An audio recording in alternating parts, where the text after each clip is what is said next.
Hey, can y'all hear me? I'm just trying to make sure before we get it going. Can somebody give me a thumbs up on the mic?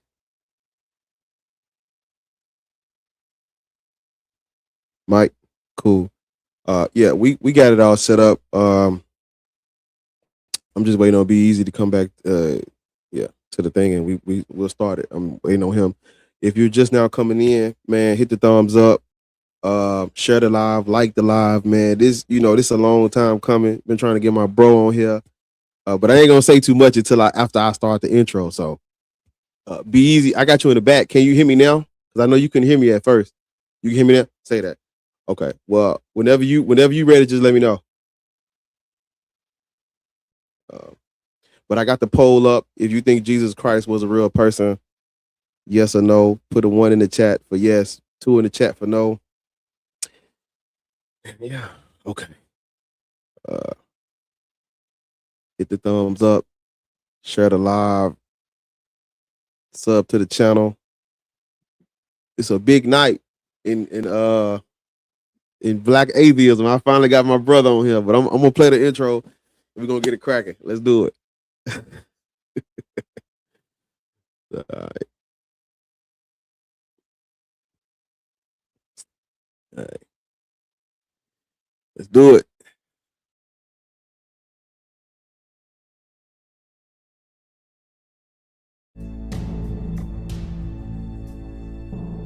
We've got to give ourselves to this struggle until the end. Nothing would be more tragic than to stop at this point in Memphis. Hold up. He gonna get this work. You gonna get this work, man. Hold up.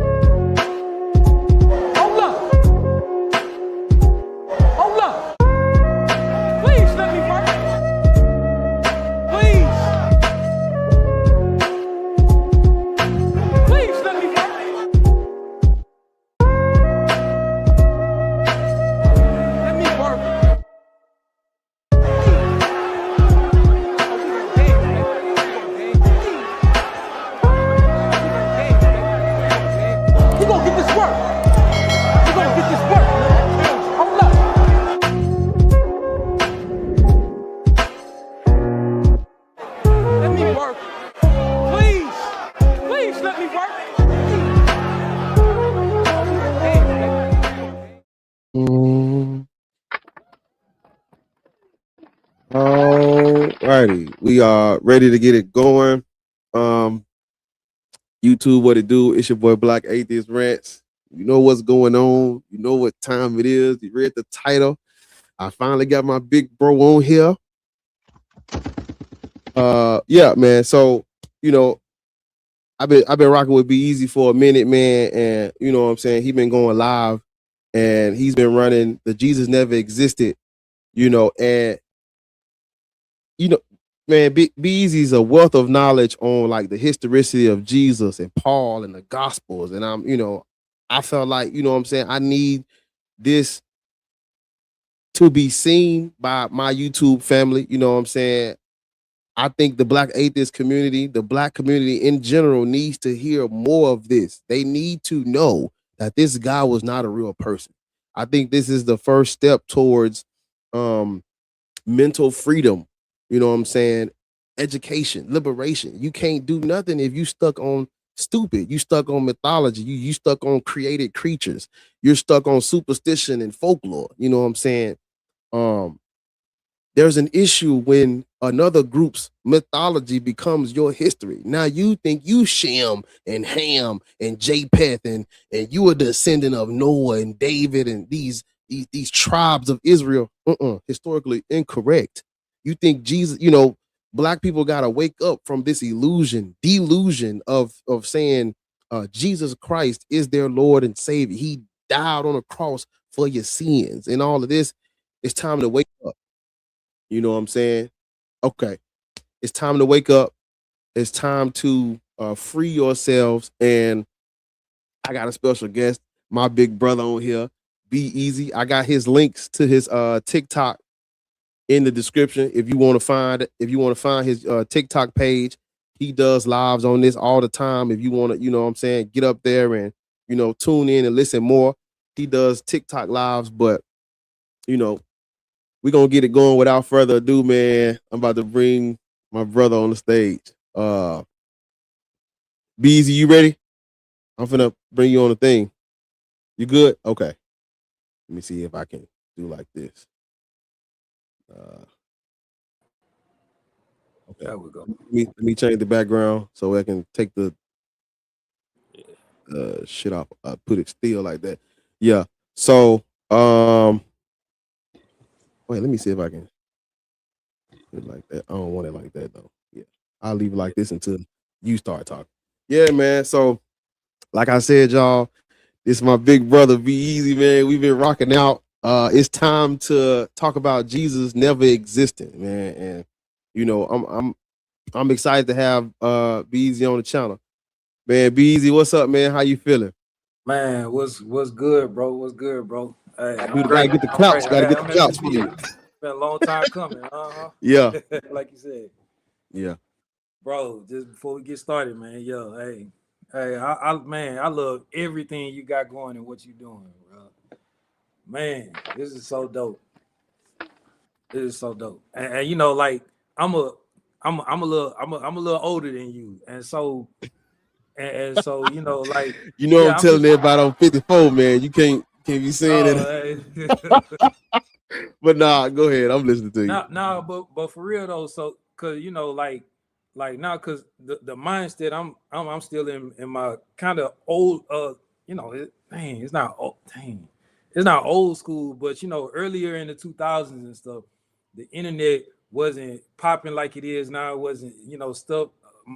It wasn't, you know, easily accessible as it is now and stuff. And you know, so like me coming up, you know, like in my teens and 20s and stuff, you know, like in regards to this and things, you know, on a scholarship level, you know, like I was deep in the text, you know, and had to analyze, you know, different texts and stuff, you know, and wasn't able to, you know, pull up a lot of things on the internet and talk with a lot of different people and stuff like it's so easily accessible to now. And so like I'm still kind of in that mindset, and I'm kind of, you know, gradually coming out of it and doing more things online and stuff. But you're able to connect both just automatically, you know. So I love it. I love what you got going on. I'm trying to catch up. I appreciate it, big bro. Well, man, listen, y'all. I done picked Be Easy brain for months and months and months and months. I've been asking him all these questions, and so we're gonna get it going. It's gonna flow naturally, man. Be Easy gonna do his thing. Get you a pen and a pad out and write some of this stuff down. Take notes. Listen to the information that's given. And like I said, make sure, like, if you need more understanding and you have like questions and stuff, Be Easy goes live on TikTok, and he does this, you know, time and time again. So, you know, he's a wealth of knowledge, and he's available. You know what I'm saying? When he goes live, you can get up there, ask a question if you need to. But with that being said, Be Easy, man. Let's do it. Let's get into it. I'm excited. I'm ready. Yeah, bro. Man. Let's get into this. I guess you just, you know, however you want to flow, however you want to go, man. Just start with, you know, I guess, you know, is there evidence for this Jesus Christ person? Do we have evidence for Jesus? I ask you that. Man, that's a, you know, and like first off, to just directly answer that question first, you know, and then go into the monologue of it and stuff. No, we don't. You know, we don't have direct evidence for the existence of this person. You know, and it's mighty strange to me because, like, actually, like, the big thing that led me down this journey is when I was actually trying to, you know, when I was a huge believer in him, and I was a Christian and stuff, and a friend of mine, you know, he's back then he was already he was like us, you know, and I wasn't yet. And he planted a seed. He was like, hey, you think you can you know validate the existence, like the literal existence of Jesus without using the Bible? And you know, I was like, bro, what? Absolutely, man. Why would I? Yeah, you know, and you know, he gave me some homework, and I went and started digging and stuff and trying to do it. And you know, like I'm not gonna lie, like one of on their journey, I came across a video of actually David Banner. You know, yeah, y'all heard it right. The rapper David Banner. That bro, David Banner is so smart, so intellectual, and you know, he pro us, pro black, pro everything, however you want to call it. And like he was talking about this stuff. And he actually introduced me to one of our, you know, black master teachers, and he's still alive. His name is Anthony Browder. I have like 4 of his books and stuff. And one of his books called, actually it's right here, this one that I'm referring to. This book right here that's called 22 Essays on the African American Experience.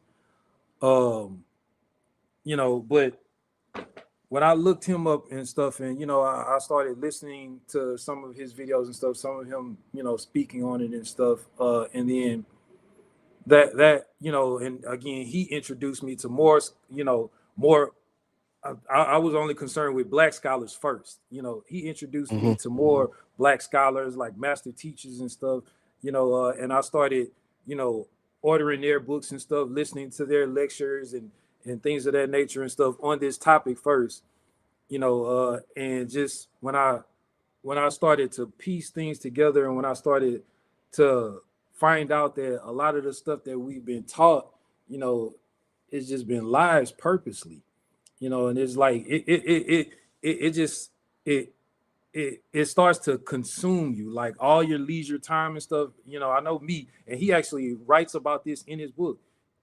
Any leisure time I had, hey, actually, is a lot of the time that I was supposed to be working and doing other stuff. I still be doing that now. You know, boy, I be at work and we be on, you know, on TikTok and stuff. Yeah, say I be and like, cause it just engulfs you. And it's like, yeah, that's like everything I was doing and stuff. Man, I wasn't going out like, man, I wasn't, you know, doing the stuff that normal 20-year-olds do and stuff. Hey, I was, because it was so interesting to me and fascinating. And it's just like, man, once I found out about one lie, you know, like I had to keep going and find out about other lies and stuff. So to make a long story short, like once I piece things together and stuff, because like there's no, like there's multiple people that, you know, existed and wrote about, you know, the region in the 1st century, and none of them wrote about or mentioned this figure, this Jesus of Nazareth, or anything from the New Testament at all. Like you don't hear mentions of any of them until the mid-2nd century and beyond. And that was a huge red flag for me, because I was like, dang, surely, hey, if Jesus, you know, our Lord and Savior, was walking around, you know, walking on water, healing people, you know, if, you know, like the Gospel of Matthew claims that due to the resurrection, like people got up out of the graves and started walking around and interacting with people. It literally says that. Yeah. So I'm like, surely somebody gonna, you know, gonna mention this. But there's no mention from anyone, you know, about this figure. And like, and I talk about this guy often on you know, on the lives on TikTok. Like there's a man, his name was Philo of Alexandria. You know, I know Bar is all familiar with this guy, you know, from, you know, hearing me talk about him, and then him going and doing his own, you know, conducting his own research about him and stuff. And that's what I do often. I like to give people the names, the book names, the dates and stuff, so that they can go and check this out too and validate it, just like he does. So there was a man, his name was Philo of Alexandria. All right. He was a Jew. He was a philosopher and a historian. He wrote a lot of books and works and stuff. But specifically, he has one book that's called On the Embassy to Gaius. All right.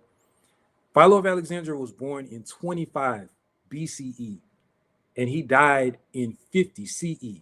So he was born before the supposed Jesus, and he died after the supposed Jesus. Now, Philo of Alexandria, he traveled to Jerusalem and the region often, and he actually lived there a little bit. And as a Jew, in chapter 2 of that book, he specifically dedicates that chapter to documenting the cruel things that Pontius Pilate was doing to the Jews of the region, because he never wanted it to be forgotten. He wanted it to be notated. And one of my hugest red flags is that with that chapter of that book, and the specific purpose of it is to document the cruel things that Pontius Pilate was doing to the Jews. And according to the story, Jesus was a Jew. And hey, this was the most cruel thing that Pontius Pilate did to the most important Jew. And like, I find it very alarming that there was no mention of this figure or the crucifixion or any of these things that the New Testament claims, not only in chapter 2 of that book, but in none of his writings. And so, stuff like that, was a huge red flag that, that make you go, and then make you start digging deeper, So no, there's no evidence for the like, all of the evidence points to the creation of this character. Like, there's numerous, as I know Bar and some people who are listening to this probably already know, but if you don't know, like, most of the quote unquote the supernatural things that the character of Jesus does in the book, matches a lot of the supernatural things that other mythological deities did who were created before the character of Jesus. So right there, right there, that shows you something. And there's numerous things that's called anachronisms within the text. So anachronisms are like when characters in a text says certain words or goes to certain places that would be impossible because they didn't exist yet. So kind of like if I wrote a text about MLK, and I said that, hey, MLK pulled up on Coretta in his Challenger, and he texted her, he said, hey, get ready, we about to pull up to the club, we popping bottles all night, it's a movie. So obviously you know that, hey, in the 50s and the 60s, Challengers wasn't in existence yet, iPhones weren't in existence yet, and stuff. So obviously you would know that that's BS. So that's what an anachronism is. So, and it's a lot of them that Jesus did and stuff. Like one of my favorite ones that I know Bar is aware of, we talk about often, like in Matthew, when Jesus was going to synagogues and he told his disciples not to allow people to call them rabbis and things of this nature. Like, but according to the Jewish Mishnah, the first rabbi was Yohanan ben Zakkai in 70 after the destruction of the Second Temple. So how can Jesus be telling his disciples not to allow people to call them rabbis when the term didn't exist yet until 70?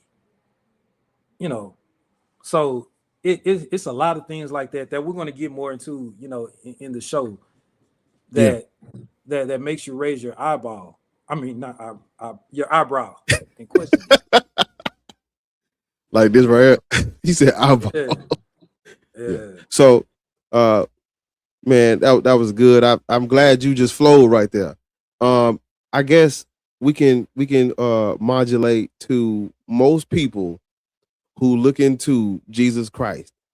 They Google it. They go to their favorite biblical scholar or whatever, and you already know the big two, Tacitus and Josephus. These are everybody's bread and butter when it comes to the existence of Jesus. They're going to bring up Josephus and Tacitus, and whichever one you want to do first is cool. But dive into those two for the people. Yeah, we could just do them in chronological order. Okay, cool. Because Josephus was born first. He was born in 37. Tacitus was born in 57, and his text came out first. And so yeah, that's the big two. And most people don't know about this because most people don't look into it. And just when they just type in that question into Jesus in a Google, Right. Non-Christians who mentions Jesus and stuff. That's the two that comes up and stuff. And so first off, before we just dive into the text of Josephus, people don't stop to critically think about things. So you mean to tell me in the entire first century, like a full century is a long time. In the entire first century, out of the millions or billions of people or whatever who existed, and out of all the people who existed over there and wrote about the region and stuff and everywhere else, only one person supposedly mentioned this character. Like that should make you, that again, that should make you raise that eyebrow and scratch that head. But again, most people don't think about that. So I mean, come on now. So back then, the crafters of this story, like earlier on in the 2nd and 3rd century and stuff, they weren't, and again, I didn't say first because it wasn't created yet in the first. In the 2nd and 3rd century and stuff, when they were crafting this story, all of these church fathers and stuff and others, like they weren't, they intended it for a small group of people in a specific audience. They never knew that all of this stuff was going to blow up like it has now, and it was going to spread like this and stuff. Like that it blowing up and stuff, that was due to the work of the Romans. Later on, starting in the 4th century with Constantine and stuff, and we're gonna get into that. So, but with Josephus, okay, so like when they pull up Josephus, they're referring to, so he wrote a lot of things, but specifically one book he wrote called The Antiquities of the Jews. And that book comes out in 93. And the purpose of that book was to write about, different, events around the region that happened to different Jewish sects and Greek people as Romans and Greek people as well, because they spoke Greek. So in this book, in Antiquities of the Jews, section 3, chapter 3, all right, so it's a quote that is referred to as the Testimonium Flavianum. The quote is given that nickname because it's talked about so much, right? So that's the quote that says, supposedly Josephus writes that there was this guy named Jesus who, if it be lawful, he didn't say guy, he said there was a man named Jesus, if it be lawful to call him a man at all, so he's indirectly alluding to him being a god,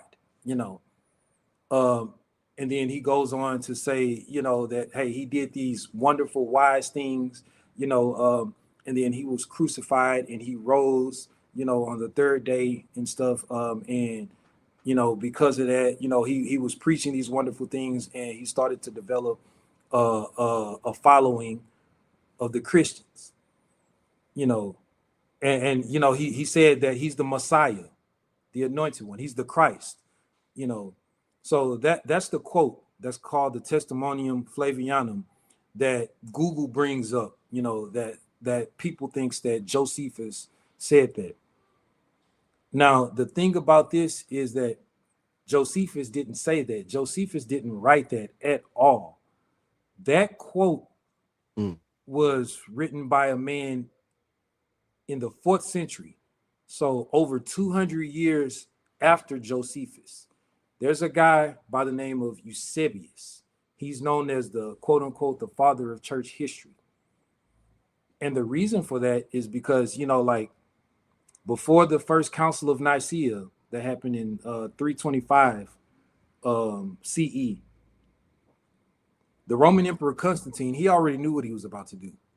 And so he started prepping for it. And he hired this guy by the name of Eusebius to create a fake history of the religion and of the church, because he already knew that he was about to start colonizing other lands and about to start spreading this religion for control, more control over the empire. So he wanted everybody to be on one accord, and so that he can have a more strengthening grasp on everyone. And with all these different religions and pagan following and stuff, like you can't control all these different people with different beliefs and stuff. Right. And so these new converts who were about to be introduced to the religion that they were about to be forced to believe in, he wanted them to have a history of it. So the thing about Eusebius is that he's an admitted liar pretty much. Now, he wrote a lot of books and stuff, but specifically in two of them. One is called Ecclesiastical History, and the other one is called Purposes of the Gospels, Demonstratio Evangelicum.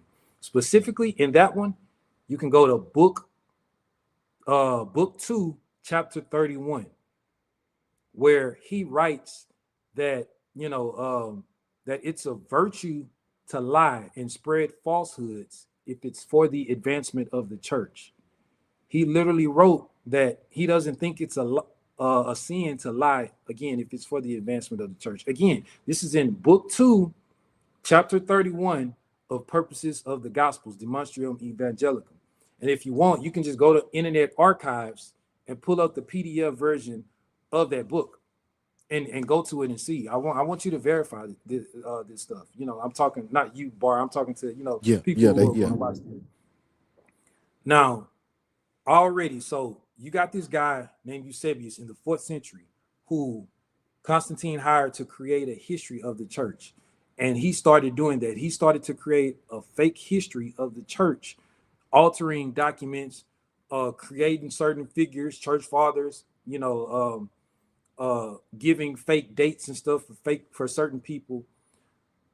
So now, right after Eusebius writes in that same chapter about him, it's beneficial to spread falsehoods if it's for the benefit of the church. He literally said, now let us make use of Josephus the Jew. And that's where he goes on. He writes that quote. He says, now Josephus the Jew in Antiquities of the Jews, book 18, wrote that, and then he went on to write the Testimonium Flavianum, that quote. Now, this is in the 4th century. Now, according to my research, this was the first time that anyone had ever heard of or seen this specific passage in Josephus's writings. Now, that's a red flag, because it was multiple church fathers who lived after Josephus and before Eusebius in the 2nd and 3rd century who were very familiar with Josephus's works and reference his works often. And none of them referenced that quote as Christian church fathers. It would have been the most important thing in his works to reference, and they didn't. And again, if I'm monologuing too much, Bar, you want to jump in with something? No. This is good. This is what the people need. Yeah. So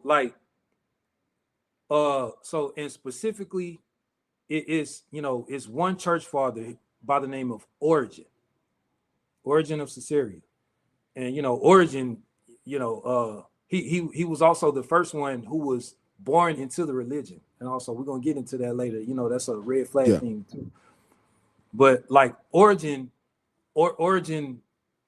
he was a Christian plus. He was apologetic. Like I say, he was a Christian plus and stuff. He was so much of a Christian and so much of a Jesus follower and stuff that he actually castrated himself for Jesus. Like y'all look this stuff up. Like hey, he cut off his jump so that he, so that he could walk more purposeful, under the tutelage of Jesus, and it not causing him to sin and all of this stuff. Couldn't be me. So yeah, he did. Y'all can look this stuff up. So back then, it was people like us who existed back then, and they were non-believers. But the thing about it back then, it wasn't common, and it was frowned upon, and you can get in trouble and stuff too, for just coming out and saying like, hey, this stuff is BS. This ain't real. So instead of them just saying that stuff is BS, they would mock it, make jokes about it, write satire. And there was a guy by the name of Celsius back then who did just that in the 3rd century. He was mocking it. He mocked Jesus. And again, this is the 3rd century, not 1st. So by this time, the character was already created and stuff. And some of the scriptures and stuff had already been created and were in rotation and stuff. And they were continuing to edit things and stuff. But, he was mocking Jesus, said that, he was a sorcerer. He, he performed black magic, and, he questioned his authority and all of these things and stuff, and in Origen wrote a response to Celsius. It's called Corpus Celsius. And in Origen's response, Origen brings up Josephus. And Origen specifically says that Josephus didn't believe in Jesus and didn't believe Jesus was the Messiah and the anointed one and all of those things, which Origen is correct. And this was in the 3rd century. And so now Eusebius, who writes in the early 4th century, and again, he was hired by Constantine, who was the Roman emperor. So he had access to all of the, the previous documents and stuff about this stuff.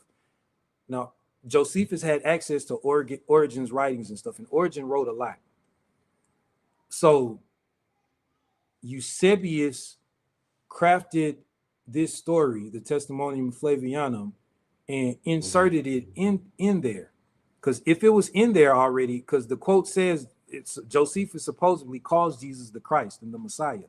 And if that was in there already, then Origen wouldn't have said what he said. You see what I'm saying? Right. So we know that Josephus was a Jew. And just according to Jewish culture today, Jews today, they're still waiting on their Messiah. Right. Yeah. So if the Jews today are still waiting on their Messiah, that means the Jews back then in the 1st century were also still waiting on their Messiah. That's why the Jews today are still waiting on. So if the Jews back then were still waiting on their Messiah, Josephus being a Jew, he wouldn't have wrote that Jesus was the Messiah if he's still waiting on the Messiah. You see what I'm saying? And like, again, according to Christian tradition, not actual history, but according to Christian church tradition, Christians were being persecuted in the 90s of the 1st century, because they say that they were being persecuted during the reign of Domitian Flavian, and he reigned in the 90s. So now Josephus, he was a Jew, but he was a Jewish trader. Like he worked with the Romans and stuff, and he had favor with the Flavian dynasty, and he lived in the Caesar's palace. So if the Christians were being persecuted during the 90s, during the reign of Domitian, and remember what I said at the beginning when, he said if it be lawful to call him a man, he's pretty much calling him a god and stuff. Right. If Josephus would have wrote that living in the Caesar's palace in the 90s, it would have been off with his head, and he knew that. So come on now. So we got to put 2 and 2 together. So no, as a Jew, Josephus would never, and no Jew would ever call another man God, ever. And Jews are still waiting on their Messiah. That's why the Jews today, back then and today, don't believe in Jesus. You got some of them that believe in Jesus, some of them that believe that he could have been just a guy, but just not the Messiah, So Josephus would have never wrote those two things, you know. And it's a lot more things that shows that Josephus didn't write the passage that I'm about to still get into. But you know, I just wanted to pause. I don't know how this go. If you had no, because we wanted to get this is right, because that's what I wanted you to do, a deep dive on the Testimonium, the James, the Tacitus, because this is when everyday layman people who don't read all of this literature, when they go to look this stuff up, the AI, the search engines, everybody's gonna throw Josephus and Tacitus in their faces. So black people need to understand that these are not evidence of Jesus. So yeah. if y'all are paying attention and y'all are following along, there are some major red flags with the Testimonium Flavianum. Josephus would not have called Jesus the Christ. Origen, which was another church father who's quoting Josephus, did not mention the Testimonium Flavianum. And then we have Eusebius in his works saying he doesn't think it's okay to lie for the advancement of the church. And right after saying that, he quotes the Testimonium for the very first time in history. You got to put all this together. And like what Beezy's saying, you got to put two and two together and think for yourself. This is the telltale sign. And Christians have a long history of forgeries, interpolations, pseudo history, pseudonyms, pseudopigrapha. So, Yeah. And then look, let me just turn my fan on right here because it's a little hot in the room. Hold on. yeah, I got mine on too. I got mine on too. But yeah, man, y'all make sure y'all hitting the like button. We gotta be easy on. We gonna keep it going. Let's get back into it. So with Testimonium Flavianum, we back. We back. Let's go. Yeah, and a lot of things. So there's many other red flags that shows this is not native to Josephus. Like for one, the text is placed. The placement where it's placed in Josephus's book, it's out of place. It's placed somewhere where it doesn't belong. So that would be like, you know, and this is going to apply to the Tacitus as well once we get into him. But like they'll be like when you write an essay on something, like, you know, your essay is going to flow. Like each paragraph might be talking about something different, you know, for that paragraph, but it all is going to be Cohesive. relating to the overall title of your essay. Right. Now, in the Testimonium Flavianum is book 3, section 3, chapter 3. So now the chapters are book 2 and book 4. So the book that's before it and the book that's after it, they flow together. So the book that's before it, Josephus was talking about, you know, how Pontius Pilate went, because Pontius Pilate was a real person, you know. And you know, that's not uncommon. You know, authors of fictional texts often will use, you know, real people or real settings, you know, in their fictional texts, you know, to advance it or whatever. That doesn't, you know, like for example, Bart Simpson met Trump. You know, we know that Trump is a real person, Right. but nobody out here thinking that, hey, there's a real yellow family living in Springfield, you know, that's running around here. Like, no, you know, like Spider-Man swung from buildings in New York City. You know, we know New York City is a real place, Manhattan and Queens and stuff. He was in all of the boroughs and stuff, but we know that there's not a real teenage boy slinging web and swinging from building to building. You know, so yeah, Pontius Pilate was a real person. We have contemporaries who interacted with him and wrote about him. We have the Pilate Stone that details his, you know, his job title and his name and stuff, that archaeologists date back to his exact time of existence and stuff and so on. So yeah, he was a real person.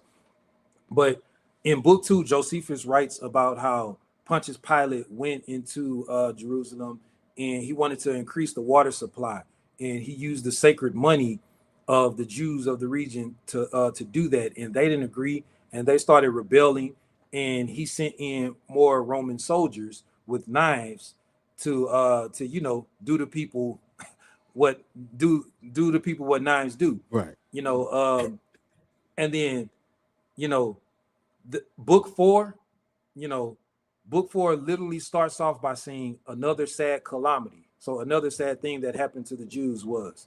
So you got books, you got the entire section that's literally talking about sad things that happened to the Jews. And then right in the middle of those two, you got a paragraph that's starting off with, oh, there was a wonderful wise man by the name of Jesus, if it Right. be It don't lawful even to it call don't him a even man at fit. all. Like, he's not talking about good things at all, Josephus. So like, what? Come on now. You're not gonna have a paragraph that starts off like that and stuff, and it ends off good as well. And then the next paragraph says another sad thing that happened to the Jews was, like, that's mighty odd, and the Testimonium Flavianum is only like 3 or 4 sentences.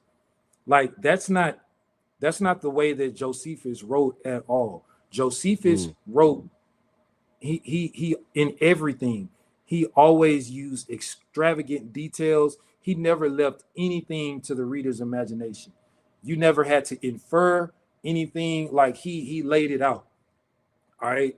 So like, like book 4, the one after the Testimonium Flavianum, he's literally talking about a Jewish man that that wanted to get with this lady, and she refused his advances and stuff. And so is another man, his homeboy, that went up to him and came up with a plan of how he can get with her and tell her that, hey, you know, tell her to come to the temple of Anubis and tell her that Anubis want to speak with her and stuff. And he did that. And she went to the temple of Anubis at nighttime, and from behind, the man came from behind and pretended like he was Anubis and had sex with her and stuff. And and she realized what was happening afterward. And then the next day, both were dealt with. The woman was, she was dealt with more harshly, I don't know how or why, but like this is the type of stuff that Josephus wrote and the way that he wrote. Like, you didn't have to infer anything. So like, you got these 3 or 4 sentences about Jesus only, and it's like, huh? Like, Josephus never wrote like that, and it's using verbiage and using words and stuff that there were more modern from Josephus's time. Josephus never used verbiage and stuff like that. So no, Josephus never wrote about Jesus. That is what we call an interpolation, a Christian interpolation. So Eusebius wrote the Testimonium Flavianum and inserted it into Josephus's writings to validate the narrative that they were trying to portray. And back then, doing things like that was kind of easy because, again, like, they didn't have the printing press. It wasn't invented yet back then. So when they wanted to make copies of documents, they had to handwrite everything. That's why there's so many manuscripts. And again, most of those manuscripts don't come until the 9th and 10th century. But when they wanted to make copies of something, they had to handwrite it. So if you're handwriting a document and you want to add your little 1-2 into there, you can. And then if someone else comes behind you some years later, and if they see your document and they want to make a copy of your document, they're going to handwrite your document, and now they're going to handwrite everything that you wrote in there, including the extra stuff that you put in there. And then if somebody else comes along the line a few years later and handwrites that document, and so on and so on. So yeah, it was very easy for them to do stuff like that because they didn't have text messages, emails, copy machines, all that to, so they had to handwrite stuff. Yeah. So no, Josephus didn't write that document, the Testimonium Flavianum. So, man, that was good. I hope everybody's following along and taking notes. That was about the Testimonium Flavianum. I want you to speak on the other popular reference to they're claiming it's about Jesus the Christ out of the Gospels. And so, why don't you spend a little time talking about the James reference in Josephus's writings? Oh, Yeah, with the James reference, yeah, and Mm-hmm. that's an easy one as well. And real quick, in the Josephus one, I was trying to let me see, I was trying to get his name. Let me see, where's him? Where's his name right here? Let me see, where's it? Yeah, there's there's a book by the name by yeah, here he is, by Lewis H. Fieldman. Um, and I was pulling up because I used to have this book, but I don't know where it is now. I had it for a long time, and I moved a few times since then. And you know how stuff get lost and stuff. I'm gonna order another one. I just haven't yet. But there's a book by Lewis H. Fieldman called Josephus and Modern Scholarship, where he extensively goes through this stuff and he lays everything out to show you how this was, not native to Josephus. That quote, the Testimonium Flavianum. And again, the author's name is Lewis Fielding, and he's, a scholar, and he's white, a white scholar. And sometimes, especially when you're dealing with us, hey, Yeah. we got to keep it a bean. Sometimes, Yeah, that's like facts. a Talk to lot of him. us, our mind is so colonized and stuff. We think white ice is colder. They So ain't gonna believe it till like, they say it. yeah, exactly. Bart Ehrman got to say Jesus wasn't real. Mm-hmm. But yeah. Yeah. So Facts. and the other like Josephus wrote about like 17 different Jesuses and stuff, and every single time he told you exactly who they were, because there was a common name. There was other people with that name and stuff, like Yeshua. I don't think people a lot of people don't know that though. Yeah, but yeah.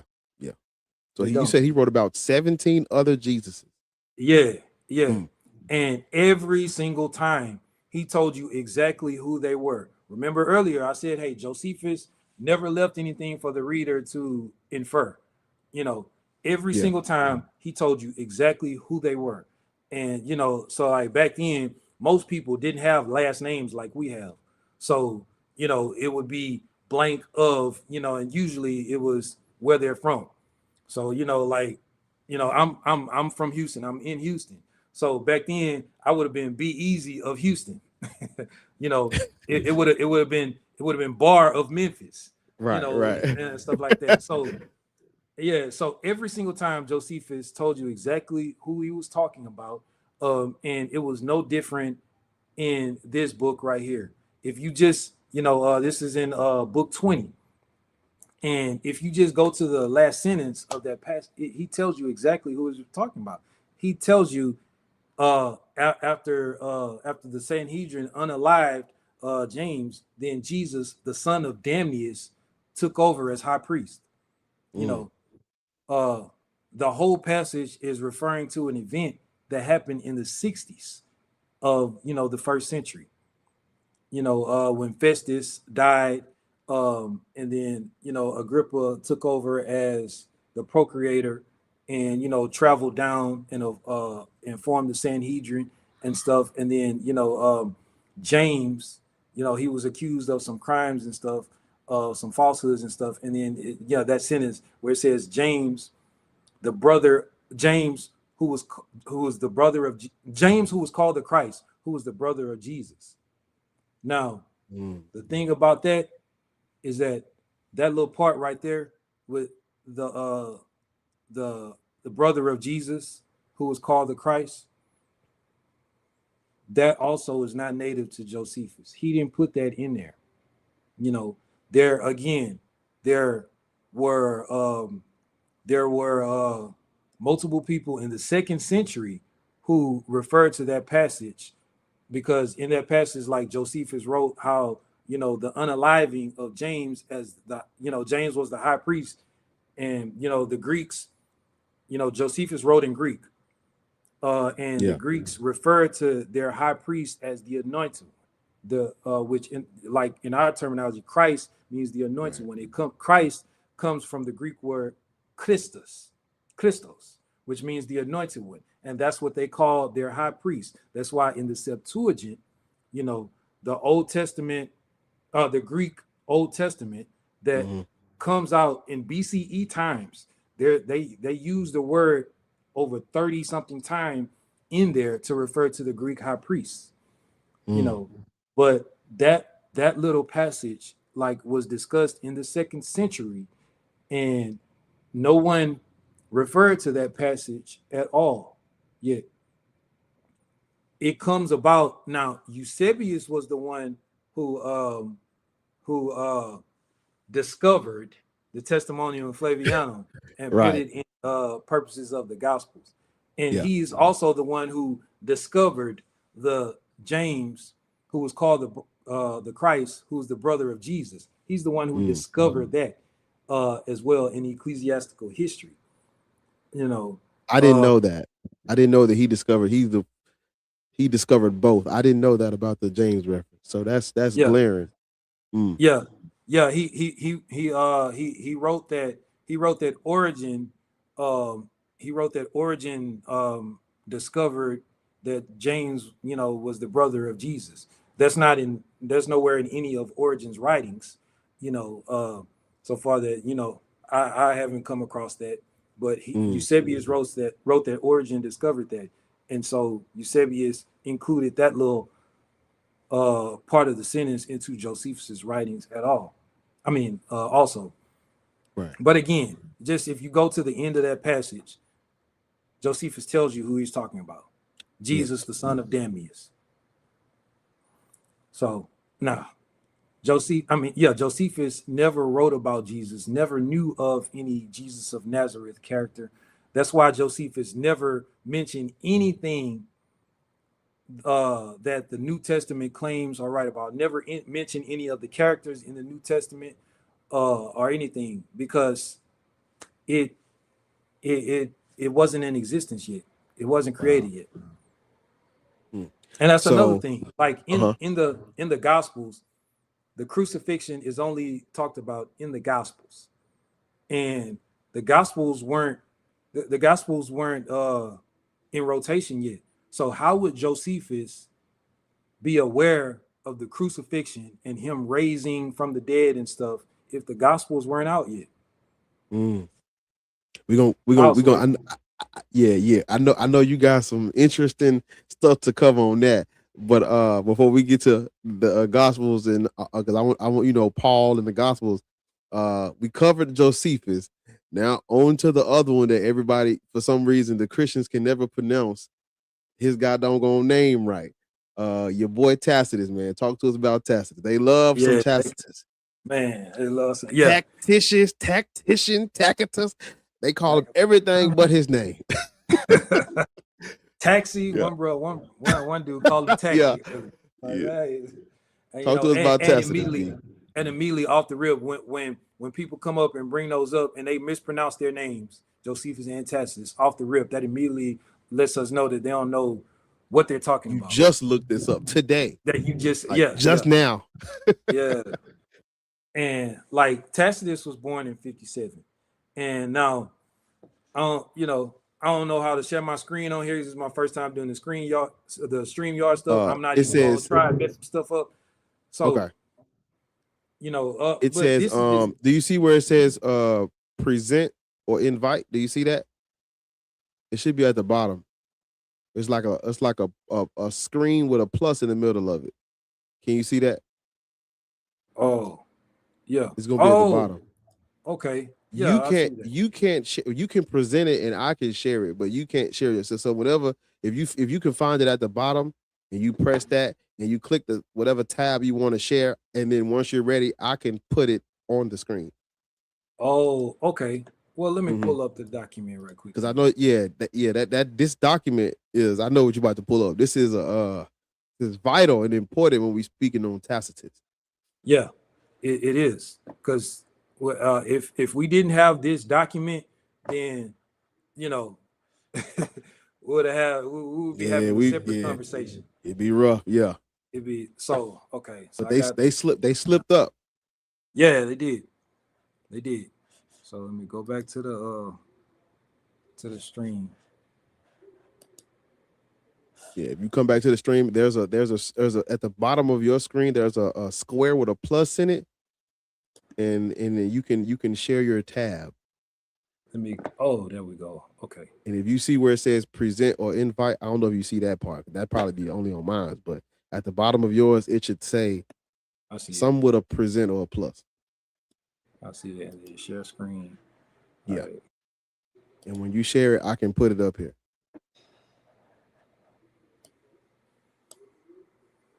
Wait. Should I click allow to share the window or allow to share the screen? Just the window. I don't need the whole screen. I just need the window. Yeah. Okay. Because now you're sharing the stream screen. Just share the window of just the window you want to share. Just put just the window. Allow to share window. Okay. And then there we go.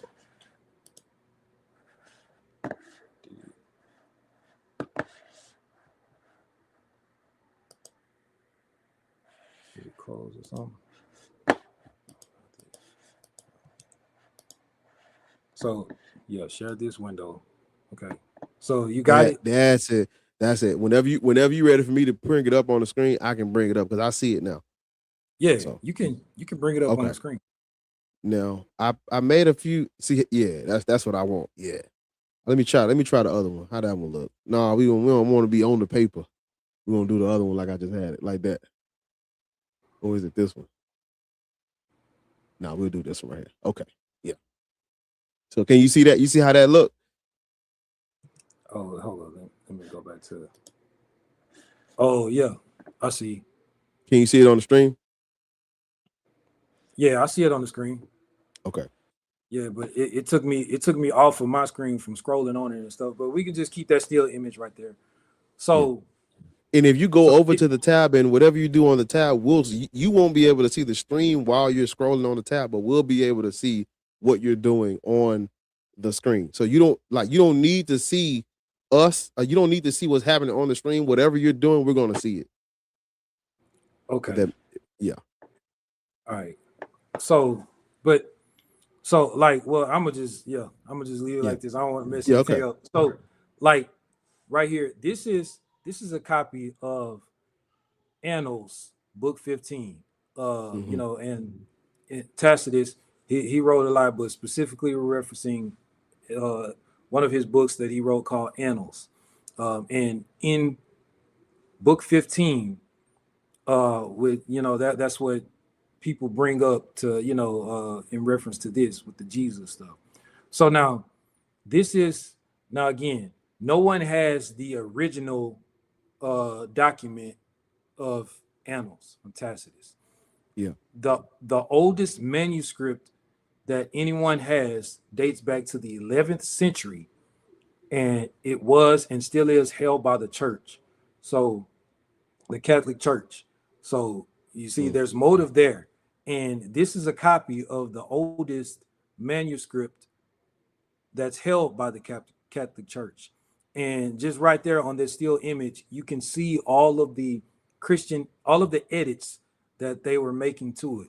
Them crossing out words, adding new words at the top of other words, them erasing letters and changing around some letters and stuff, providing commentary on the side and stuff. So clearly we know that they were editing documents. They weren't honest and just start handwriting documents correctly as they were. Now, and again, and because it's a church, we know that there's bias there.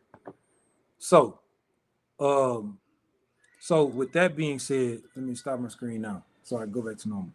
With that being said, with us knowing that they were editing documents and stuff, and again, that was the oldest document that they have that dates back to the 11th century. That was the oldest manuscript that anyone has. So now, first off, again, to go back to that go back to that reference of the essay, like you wouldn't place something that in the essay that didn't belong. In Annals, book 15, the entire section, he's referencing the fire in Rome that happened in the 60s, and who Nero blamed, you know, and the consequences that happen to them and things of that nature. So right in the middle of that passage, you have a sentence that Christians like to use that says Christus suffered the most extreme penalty during the reign of Tiberius at the hands of our procurator Pontius Pilate. Now, there's huge red flags there. Now, again, remember, we know that they were editing documents. So now, that's the one sentence that Christians try to use to say that, you know, hey, Tacitus, you know, wrote about Jesus. Now, Annals comes out in 116, 116 CE. So, and Tacitus wasn't born until 57. So already, like, he was born over 2 decades after the supposed time of Jesus and stuff. So Tacitus and Josephus, they weren't contemporaries. Now, you wouldn't start off a paragraph talking about something in particular, and then in the middle of that paragraph for one sentence reference something totally different from what you're talking about in your paragraph for one sentence, and then at the conclusion of that sentence go resume talking about what you were originally talking about in that paragraph. No one would do that. That wouldn't make sense. And especially not Tacitus. Tacitus was a very educated man. He was a Roman senator. He was also an attorney, and he was extremely educated. And for those reasons, that's why he was considered as a great historian. So Tacitus wouldn't do that. He wouldn't write like that.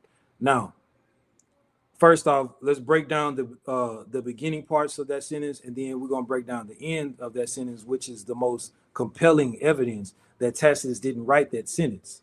Yeah. Not the entire document, just that sentence. It was added in. So first off, it says Christus. So first off, like, Christ was a title. It wasn't a name. There were multiple people and mythological deities who were referred to as a Christ, you know, as the anointed one and stuff. So saying Christus wouldn't make any sense.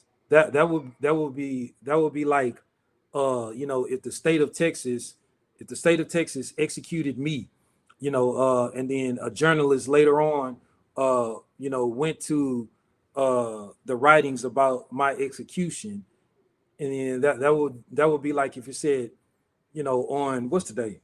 What's the date? April 11th. Yeah, that would be the same thing if it said on April 11th, the state of Texas executed Mr. That wouldn't make sense. It's a title. Yeah. So like Mr. can about. refer to any male who's, you know, who's an adult, which is what Christus was. Christus is a title that could refer to any high priest or anyone who they considered anointed or any other mythological figure. So the Roman governmental archives wouldn't have said Christus. They would just say his name. Moving along, it says Christus suffered the most extreme penalty during the reign of Tiberius. First off, what do you mean he suffered the most extreme penalty? That, like, what was the crime? What does that mean? Like, yeah. Huh? And then also he said during the reign of Tiberius. Tiberius reigned for over 20 years. So be more specific. This man suffered the most extreme penalty during the reign. Like, when exactly?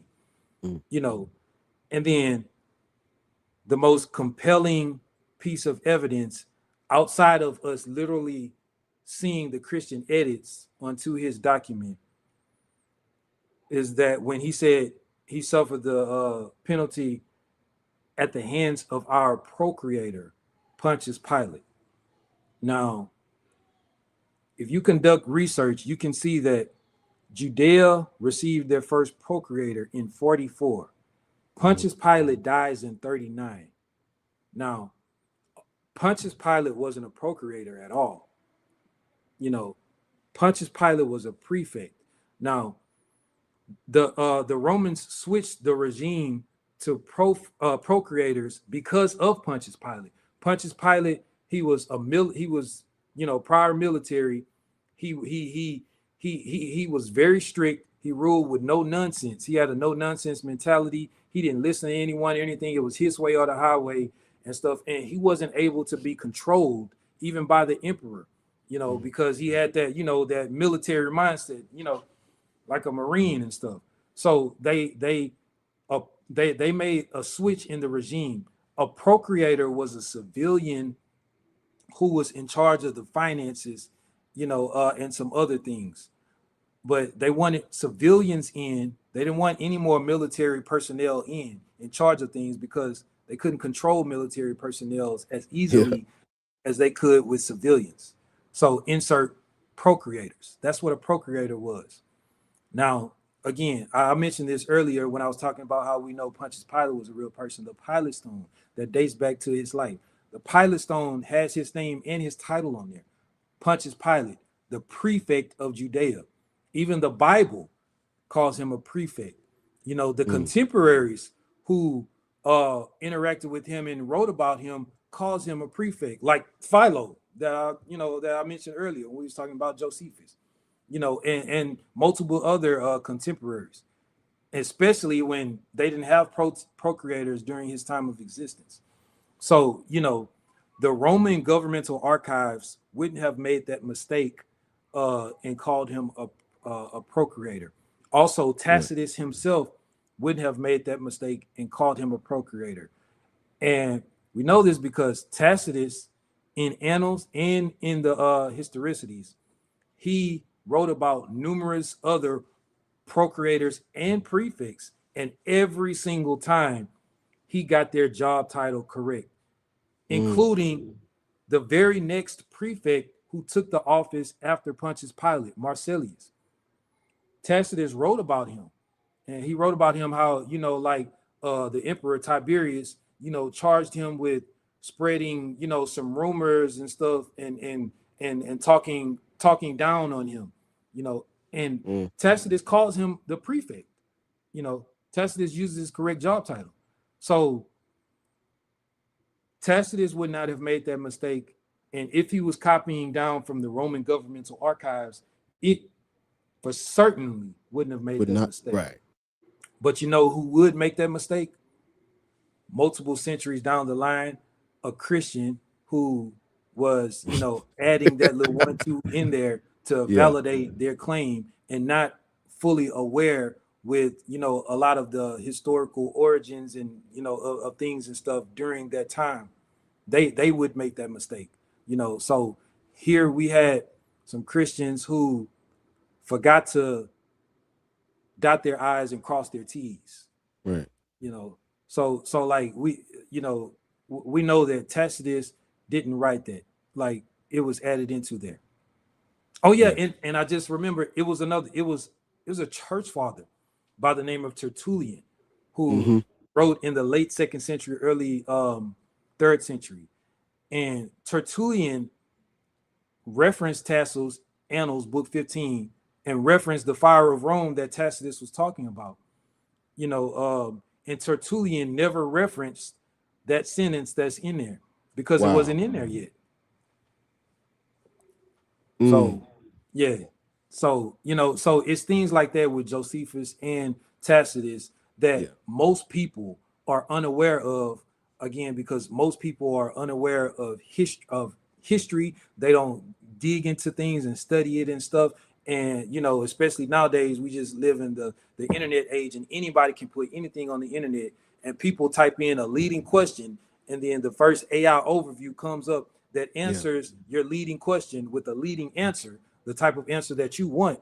And then they just run with that, not actually examining the documents themselves and the historical timeline and framework of different documents and stuff.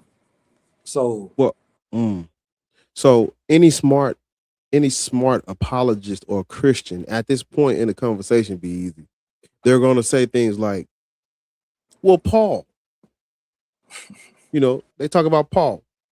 They say Paul is our, you know, he met Jesus on the road to Damascus, right? Is that right? No, not Jesus. No, he didn't. Paul never met Jesus. Right. I thought he had like a vision. He had a vision or something, right? Yeah, he had a vision of Jesus. According to the tradition, he had a vision about Jesus. Yeah, he had on the road to Damascus, he had a vision. He didn't meet him. He never met Jesus at all. He had that vision of Jesus on the road to Damascus. He was on the way, according to the story, he was on the way to unalive some Christians and stuff.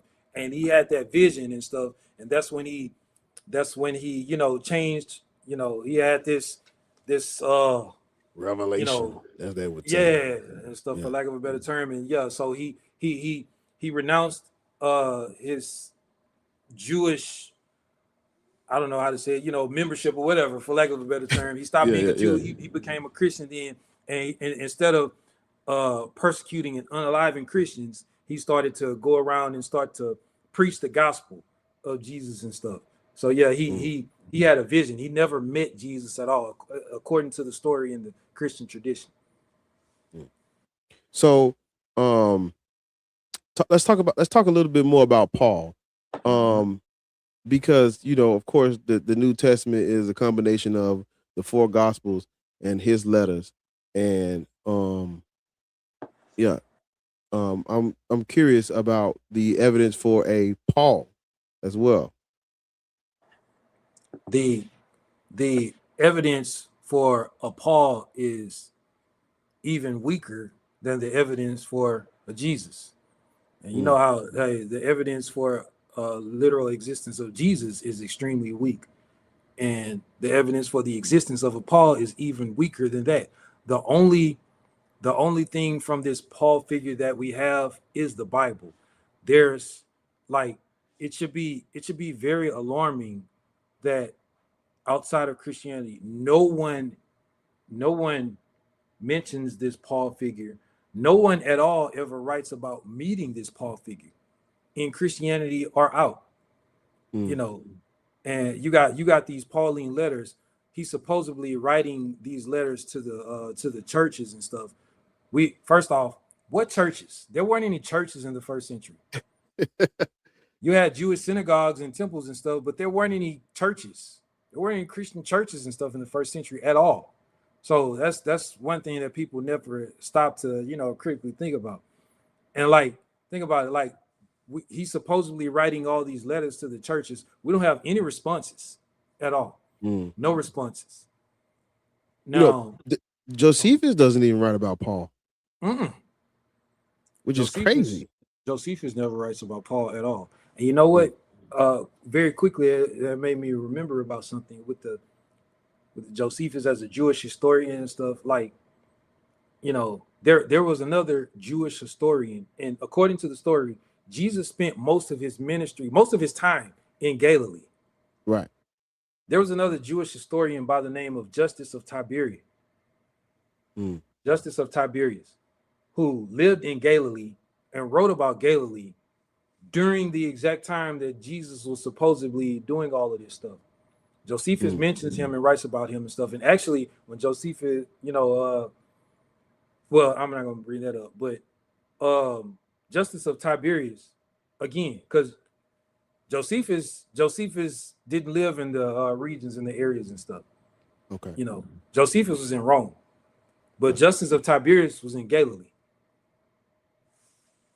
He never wrote about any of this. Nothing. And he was in Galilee, the place where Jesus spent most of his life and did most of these things during the exact same time and a little bit after. And he wrote things. And Justice of Tiberias never mentioned any of this stuff. But when you just said that, it made me think about him. But back to Paul. Right. Back to Paul. So now Josephus never mentions Paul. No one ever mentions Paul at all until the 2nd century in 144. That's the first mention of Paul by a guy named Marcion of Sinope. He came from Sinope, which is in Asia Minor, which is the area that we refer to as Turkey today. In 144, Marcion wrote a series of about 10 letters that was called the Evangelion. I'm sorry, the Apostolicon. Apostolicon. Yeah, and it was a series of 10 letters that was written by a guy named Paul. And that's the first mention of these things, of this person and these letters right there in 144. No one ever mentions this figure. No one at all ever writes about or mentions meeting this person or nothing. You know, it's mighty strange how, okay, so yeah, we got him having his vision and stuff on the road to Damascus and stuff. And once he starts preaching the gospel, he's accused of blasphemy and he's sent to trial in Acts. He's sent to trial, and the prosecutor, there's or the judge, I'm forgetting which one he was. I think, well, I'm gonna say the prosecutor, because this guy, he was a prosecutor by the name of Gallio. Gallio was the prosecutor who resided over this trial with Paul. He's the one who dismissed the charges and everything, because he was accused of blasphemy and preaching this stuff. And I find it mighty odd that Gallio, because he was a real person, we have some writing. Gallio wrote some things, and Acts says that, hey, this was a huge trial. Gallio never. This was supposedly the most important or largest, court case of his career, and he never mentions these things. And specifically, Gallio wrote a little bit, but someone who wrote a lot was his brother Seneca. And Seneca was a philosopher, and he wrote a lot. And Seneca was very close with his brother Gallio. And he mentioned him often in a lot of his works. And not only did Gallio mention anything about this Paul figure and this supposed trial that he resided over and dismissed and stuff, Seneca never mentioned any of this stuff at all. And I find it very alarming that, they wouldn't mention this. This was like of uber importance for them to document. And yeah. So, I'm sorry. you and I have spoken about this in the past, but when the layman looks up Paul, the earliest thing about Paul is going to pull up is Clement of Rome. Talk to the people about Clement, the letter from Clement of Rome that they're saying is our earliest reference to this Paul figure. And then also, and one thing I'm just remembering with the Paul stuff, like Paul supposedly says that, he said that Jesus appeared to the 12 disciples, after the resurrection. And it's mighty strange because according to the Bible, there wasn't 12 disciples anymore. Judas, who was a disciple, had betrayed Jesus, and he was no longer one of the 12. So, wow, you see what I'm saying?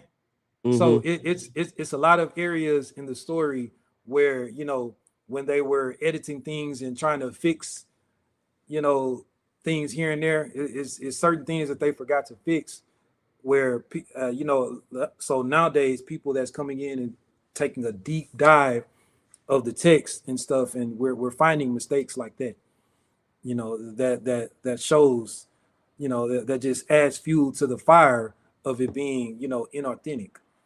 But so there was so when people, again, they'll run to Google and it'll say, hey, Clement of Rome mentions Paul, in the 90s. Yeah. So now this is very important. So now and they'll try to use that, like that's literally their only leg to say that, hey, yeah, Paul, was real. Now, the first mention, not the first mention, the mention of Clement of Rome, mentioning Paul and stuff, and the dating of Clement of Rome comes from none other than Eusebius in the 4th century. Now, first off, they're referencing, they're talking about First Clement in the Bible. So first Right. off, nowhere in the book does nowhere in the book does it says Clement. Nowhere does it mention Clement. It's like it was an anonymous letter that was written, and then Eusebius stamped Clement on it. Wow. So now Clement of Rome. Now, the only black and white mention of Clement of Rome that we have comes from a document that's called the Shepherd of Hermes. Now, this is going to catch Eusebius up in his lie that he crafted. So I mentioned this earlier. So it's Christian tradition that they say that they were being persecuted during the reign of Domitian, and Domitian reigned in the 90s, and so that's why they say that they were persecuted in the 90s and stuff. Now, in the letter, it's one sentence literally in there that says these recent transgressions that has been bestowed upon us, and Eusebius used that to say that, hey, Clement of Rome was in the 90s, and he was referring to the Christian persecution, in the 90s, and he uses that to say that, hey, he wrote this in the 90s. Now it's no evidence of that at all. It's just church tradition. Now there's a document that's called the Mortorian Canon, and the Mortorian Canon was discovered in the late 2nd century, and it is pretty much a document that gives us the dating range of some of the books that have been created and canonized into the text. Now, the Mortorian Canon lists a document that's called the Shepherd of Hermes, that was written during the time of his brother Pope Pius. Now, the Shepherd of Hermes originally, was included into the New Text and stuff, but later on, when they were taking different books out and putting different books in, they didn't include the Shepherd of Hermes into the current version of the Bible that we have. Like in the Catholic Bible, it's in there, because the Catholic Bible, they have all of the books. So Pope Pius, which was Hermes' brother, Pope Pius was the Pope during the 150s. Now, Hermes was Pope Pius' brother, and he was a servant. Now, in the Shepherd of Hermes, it lists Clement of Rome. It says that Clement of Rome was tasked with passing out some Bibles and stuff to the churches. So, if the Shepherd of Hermes says that Clement of Rome was tasked with passing out some Bibles and stuff to the churches, and the Shepherd of Hermes was written sometime in the late 140s to 150s, then Clement of Rome couldn't have existed in the 1st century, because according to Eusebius, he dies in 96. Like, how, Sway? Make it make sense. Yeah. So it's just another fabricated lie that Eusebius crafted, in the 4th century to try to, piece together the story, the narrative and stuff. So first off, just to summarize it, First Clement, it was an anonymous letter that was attributed to Clement of Rome by Eusebius, and then Eusebius, the life and date range, like nobody has the exact life and date ranges for Clement of Rome, but Eusebius is the one who stamped the dates onto him and that letter, and him writing that letter. And Eusebius says that he died around 96, but he couldn't have if the shepherd of Hermes mentions him in the text, says that he's tasked with passing out some Bibles to the church. And according to the Morturian Canon, some people say the Morturian fragment, it lists the canonized books, and it was discovered in the late 2nd century. It lists the canonized books and the date range of them. And it lists it places the shepherd of Hermes in the mid 2nd century, around the late 140s to 150s. So no, like it's just another lie. So earlier you mentioned the Apostolicon and Marcion in the middle of the 2nd century is when we get 10 letters attributed to this Paul character. Yep. So if we're keeping track, Josephus, we're throwing out Josephus, we're throwing out Tacitus. Not only did Paul not meet Jesus, but there is no actual evidence for a Paul. On top of all of that, our first publishing of any letters attributed to this guy comes in the middle of the 2nd century. So Beezy, I want you to talk a little bit about Marcion, the Apostolicon, and when we first start to see these the Christian New Testament, as they call it. Yeah. So Marcion was a very wealthy man from Sinope, Asia Minor, which again that's the area that we refer to as Turkey, and that region and stuff today. Now, according to there's numerous different church fathers and stuff that said this, but like I'll just throw one out there. Like Plutarch wrote that Sarapus Christos, that statue was first built in Sinope before it was taken to Alexandria, Egypt in 325 BCE. I'm not sure if you've made videos already, explaining, going over Sarapus and stuff. No, not yet. We getting there. Not yet though. Oh, okay.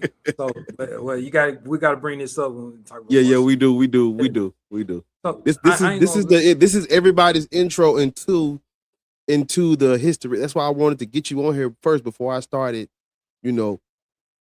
unpacking all of it. This is the first intro to historicity on the Black Atheist Ranch channel. So they don't know nothing about none of that yet.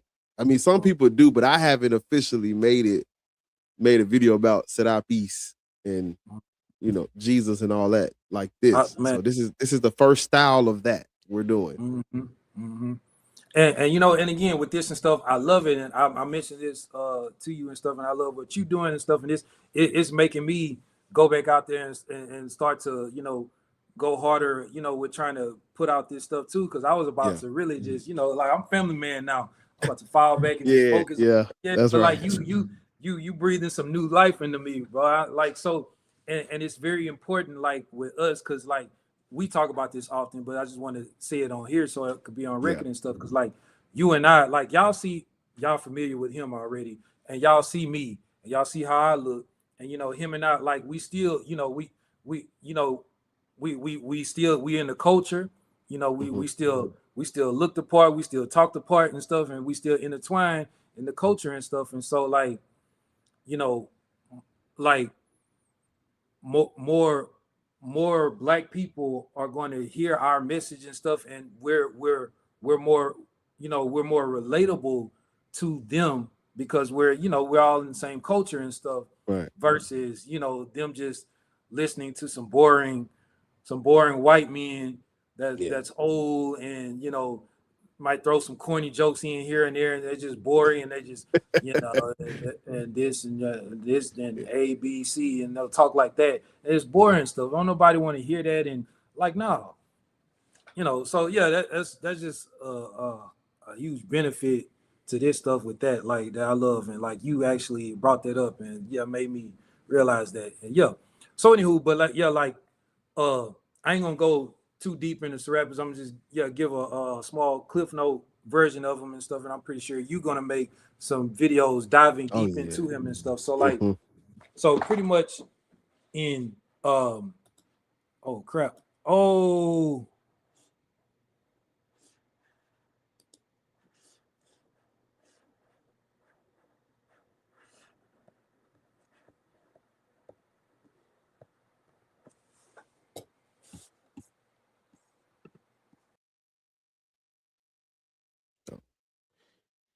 Well, while Be Easy's fixing this thing, y'all make sure. Let me get on the big screen. Well, Be Easy's back now, but yeah, make this little break. Make sure y'all hit the thumbs up, leave a comment, leave a live. All the links are in the description. Leave a super chat, do all the stuff. Yeah. man, see, that's why I don't click. That's why I don't want to click any buttons and stuff, man. Yeah. Stuff, and like, cause I just did. I clicked the button and it threw the whole trial. Like, oh snap. So anyway, so to make a long story short, and I know he gonna. Somebody said Satan. Hey, It's the work of the devil Satan right at there. work, They you don't know. want us to get out. Satan don't want the truth to get out. But like, so to make a long story short, like, you know, in Egypt, you know, that's a Greek word. You know, the Greeks changed the name to Egypt. Pyramids, hieroglyphs, all of those are Greek words and stuff. You know, so the Greeks, they were invaders. You know, they had first been going over to Kemet and interacting with those indigenous Black Africans in the region and stuff for a while, and you know they were exchanging things and stuff, ideas and spiritual systems and all of that and stuff. So anywho, at the time, uh you know, they had a process that was called Christ, where you know, and it's on their temples and stuff, and it was a process that where they would pour oil over most of the time the head of mummies, the you know, the mummies of the kings and stuff, you know, because if I say pharaoh, that's an Egyptian. I mean, that's a Greek term, you know. Right. So they're kings and stuff. They would pour oil over their kings and their you know, their spiritual teachers and stuff to represent them elevating to their higher state of consciousness, or you know, whatever that means and stuff. I'm just, you know, telling you what was going on with them. Right. And that was called Christ, KST, all right, because you know they didn't use vowels in their language, so Christ. And then now the Greeks, you know, got word of that and stuff, and they started referring to that as Christ, you know, which means the anointed one, you know, and when Alexander the Greek, you know, he told them that, hey, I'll help y'all defeat the Persians and get them off your back. And he did so. And then right after that, he surprised attacked them, and, you know, and he took over the region and stuff. And when he was unalived, his brother and the general in his army, Ptolemy the First, took over. He was his half brother. Was this is his brother, man? I don't like using that. So his Ptolemy took over, and Ptolemy the First, you know, his nickname was, you know, was Crestus. Oh, I'm sorry. That was one of the nicknames as well. But the anointed, and he brought Sarapus Christos. His nickname was Christos. He brought Sarapus Christos, which was a statue of his image, from Sinope. Again, he brought it down there, and you know, it was Greek and Roman culture that they didn't care who you worshiped or what you worshiped, but when you were under their rulership, you had to worship a statue of whoever was in charge. And this statue called Sarapus Christos, which was a statue of the image of Ptolemy the First. Excuse me. He brought that down, and he was forcing them to worship this statue. And now the indigenous Africans in the region, they weren't worshiping it at first. They knew, hey, you only here by force and you don't belong here. And so no, they wasn't going for it. And so what did he do? What they all do. He got his army to start slaughtering them until they, agreed to what he wanted. And some of the spiritual high priests and teachers and stuff, there agreed to consecrate him, which means just agree. They agreed to tell the people that, hey, like he's actually, he's actually elevated. He reached his higher state of consciousness and stuff. He's in the church. You need to be worshiping in this and stuff. They only agreed to do that to so that he could stop the genocide and stop slaughtering people and stuff. And so remember, this statue was called Sarapus Christos. And that term Christos, there's a Greek word that comes from Christ, and the English version of that word is Christ, and it just means the anointed one. That process, they poured the oil to represent anointing. And the forced worshipers of that statue were called, in our terminology, Christians, and are bishops of Christ. Right. And actually, y'all can look up, it was a Roman emperor by the name of Hadrian in the 2nd century, located in a book called The Life of the 12 Caesars.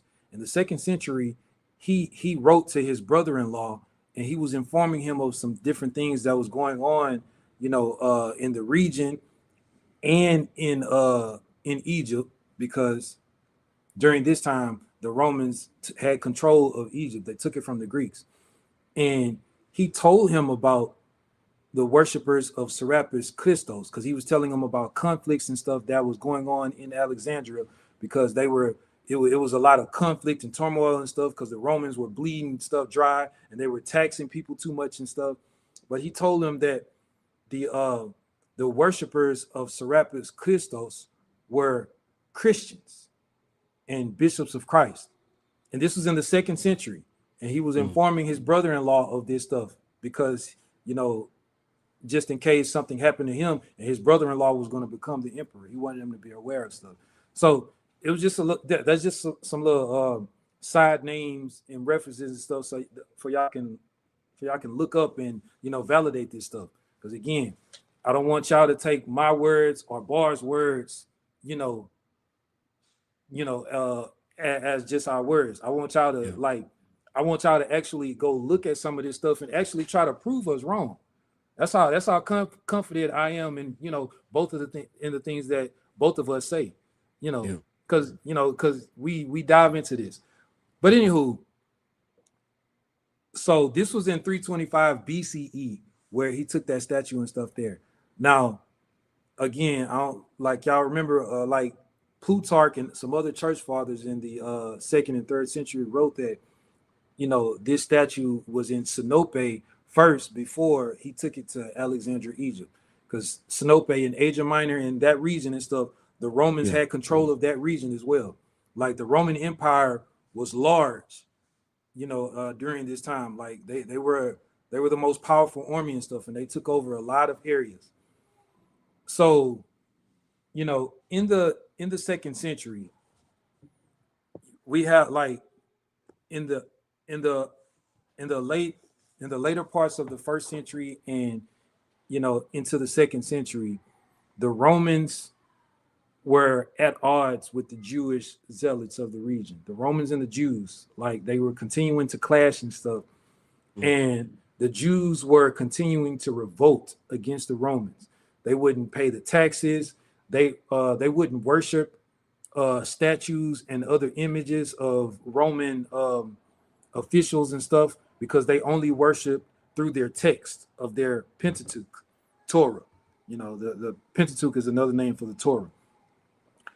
And so the Second Temple had already been destroyed in 70, and in the 130s there was a revolt called the Bar Kokhba revolt, and it was the Jews' most successful revolt against the Romans. A lot of people were unalived, villages destroyed and stuff, and the Romans were trying to settle this and stuff, and they brought. And this guy by the name of Marcion, he he came down from Sinope to try to help them, you know, because knowing that the Jews only worshiped through their text and followed the lead of their text. So they knew that, you know, they had to create some things in text and get them to believe in it and stuff so that they can follow this stuff. So he came down and he started helping to create some things in text. And this is where you see Mark start to pop up, you know. And when the average person look up the oldest gospel, you know, they're going to say the oldest gospel written was Mark. Right. And well, the earliest gospel, I mean, not the oldest. Well, I guess that can mean the same thing. They're going to say Mark is the first one. And they're going to say Mark is the first one because they're going to say Mark was written in 70 because it mentions the destruction of the temple. And they know that they're trying to put it as close as possible to the first century. And they know that because it mentions the destruction of the temple, they can at least say it's in 70 because of that, you know. So again, just because it mentions the destruction of the temple doesn't mean that it's written in 70. Now, Mark, so that's the earliest that they say it can be written. But Mark also uses something from Josephus' autobiography, and that comes out in 99. So that off the rip pushes it to the 2nd century. Most people don't know that, but it does. So Josephus' autobiography comes out in 99, and it uses information from Josephus' autobiography and pushes it to the 2nd century off the rip. Now, Marcion comes in and, you know, helps them, you know, start to do these things. Now, Marcion is from Sinope, where Sarapus Christos, that statue, first was incited. Now, Marcion actually believed in 2 gods. Marcion believed in Yahweh, the God of the Old Testament, of course. And being from the area where Sarapus Christos was first built, you know, it had already been there for multiple centuries, you know, before Marcion was born. So he was born into it. He was also a worshiper and a believer in Sarapus Christos. He didn't call it that. He called it the unknown God and the Father. Now, Marcion believed that Yahweh of the Old Testament was too strict. He was unjust, unfair, you know, and he believed that, you know, the Jews and others needed to be saved, you know, from this unjust God of the Old Testament. And, you know, he said that Jesus was the son of the Father. And for anyone listening, I don't know if you know, I know when they scroll on TikTok and stuff, you always see mentions of Jesus, like, hey, is Jesus the Father? Is he the son of the Father and stuff? Like Marcion calls this unknown God and the Father, which was Sarapus. And he says that Jesus was the son of the Father. And Jesus came down, you know, and he ascended from the clouds, from heaven, and he came down first to Capernaum. That was his first stop. And he was crafting this stuff, you know, with the Romans when he first came down. Now, because of this theology, this stuff that Marcion believed, you know, about the Old Testament was too strict and stuff, he started to clash with a lot of Jews and some Roman spiritualists and stuff in the region.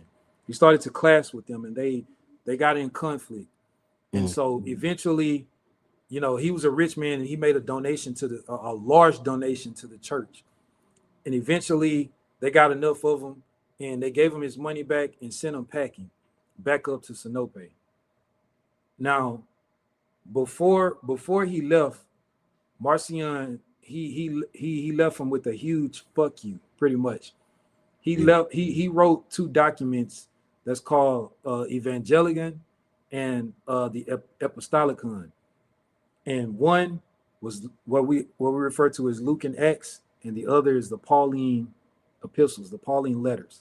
Now, the that's why the Pauline letters pretty much contradicts pretty much the whole New Testament. Yeah. You know, that's why, because Marcion believed that all that stuff was too cruel and that God was too cruel and stuff. And those Pauline letters say that, hey, I got this vision from Jesus, and hey, Jesus instead wants us to go against everything that, Yahweh is saying in the Old Testament, and that originally Jesus came down to double down on, saying that, hey, you should be following all of the old laws and stuff. But now, all of a sudden, this Paul figure got this vision of Jesus, and Jesus told him that, hey, actually, now you shouldn't do all these things. You should, I ain't gonna go into it, but y'all know how the Pauline letters in the Bible pretty much contradicts all of the whole New Testament. I mean, the whole Old Testament, pretty much, and that's why. Because Paul's letters makes it more like for Gentiles. Yeah, you see what I'm saying? Yeah. And so you got Luke. You got Luke that comes after Acts. I mean, Luke that comes after Mark, and Luke is pretty much a playwright version of Evangelion. And Acts as well. Acts is the thing that pretty much introduces this Paul figure that, his name was Saul at first, according to the text. Yeah. But let me plug my light up. So come back on. Just wait there.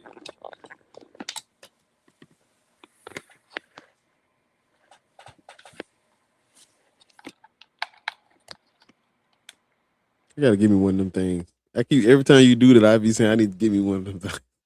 Yeah, hey, this is a game changer, because I used to have the big circle one that it was massive, and this little. That's what I got. That big damn. I like that way better than this shit. Mm-hmm. Yeah, and then with this, it gets, when you have on glasses, the ring, it shows up in your glasses. But that right there, I need to give me one of them. Yeah. So pretty much Marcion. So in 144, that's the first time that we get the New Testament canon, in 144 from Marcion. Mm-hmm.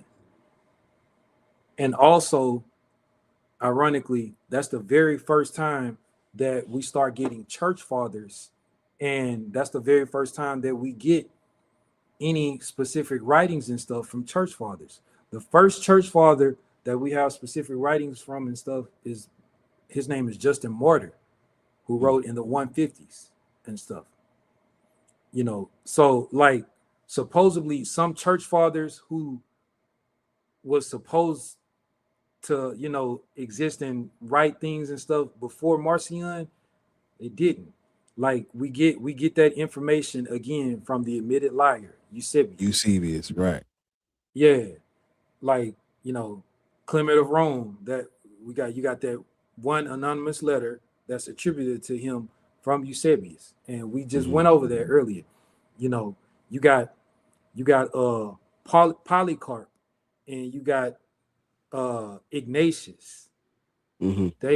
Eusebius gives the wrong date for them, and we can get into them as well, but like they're later 2nd century after Marcion. And like I alluded to this earlier, and it also should be a huge red flag to you that all of these quote unquote church fathers in the 2nd century, they all were converts. None of them were born into it.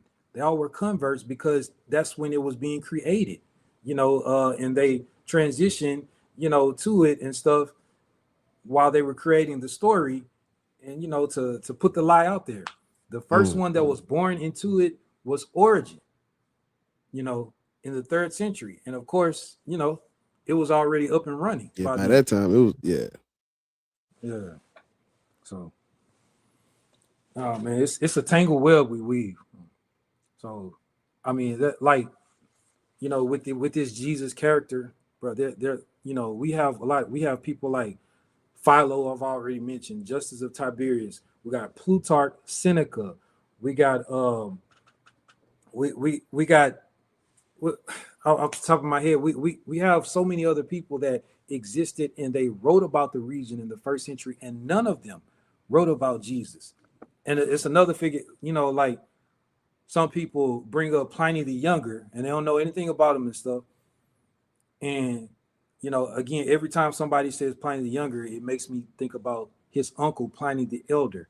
And Pliny the Elder was a member of the Roman government. He was a senator, and he comes out with a book in 70 CE. And the title of that book in our terminology is Natural Histories. Y'all can look this up. And you know, it's also available on Internet Archives. Natural Histories. That's the title of it in our language. You know, I always butcher the Greek way of saying it. That's why I just say the English version of it. And so here we have a very important guy, you know, quote unquote important guy. You know, he's in a position of power and stuff. And he comes out with a book in 70 to describe the history of the region and stuff. And you know, come on now, y'all know where I'm going with it.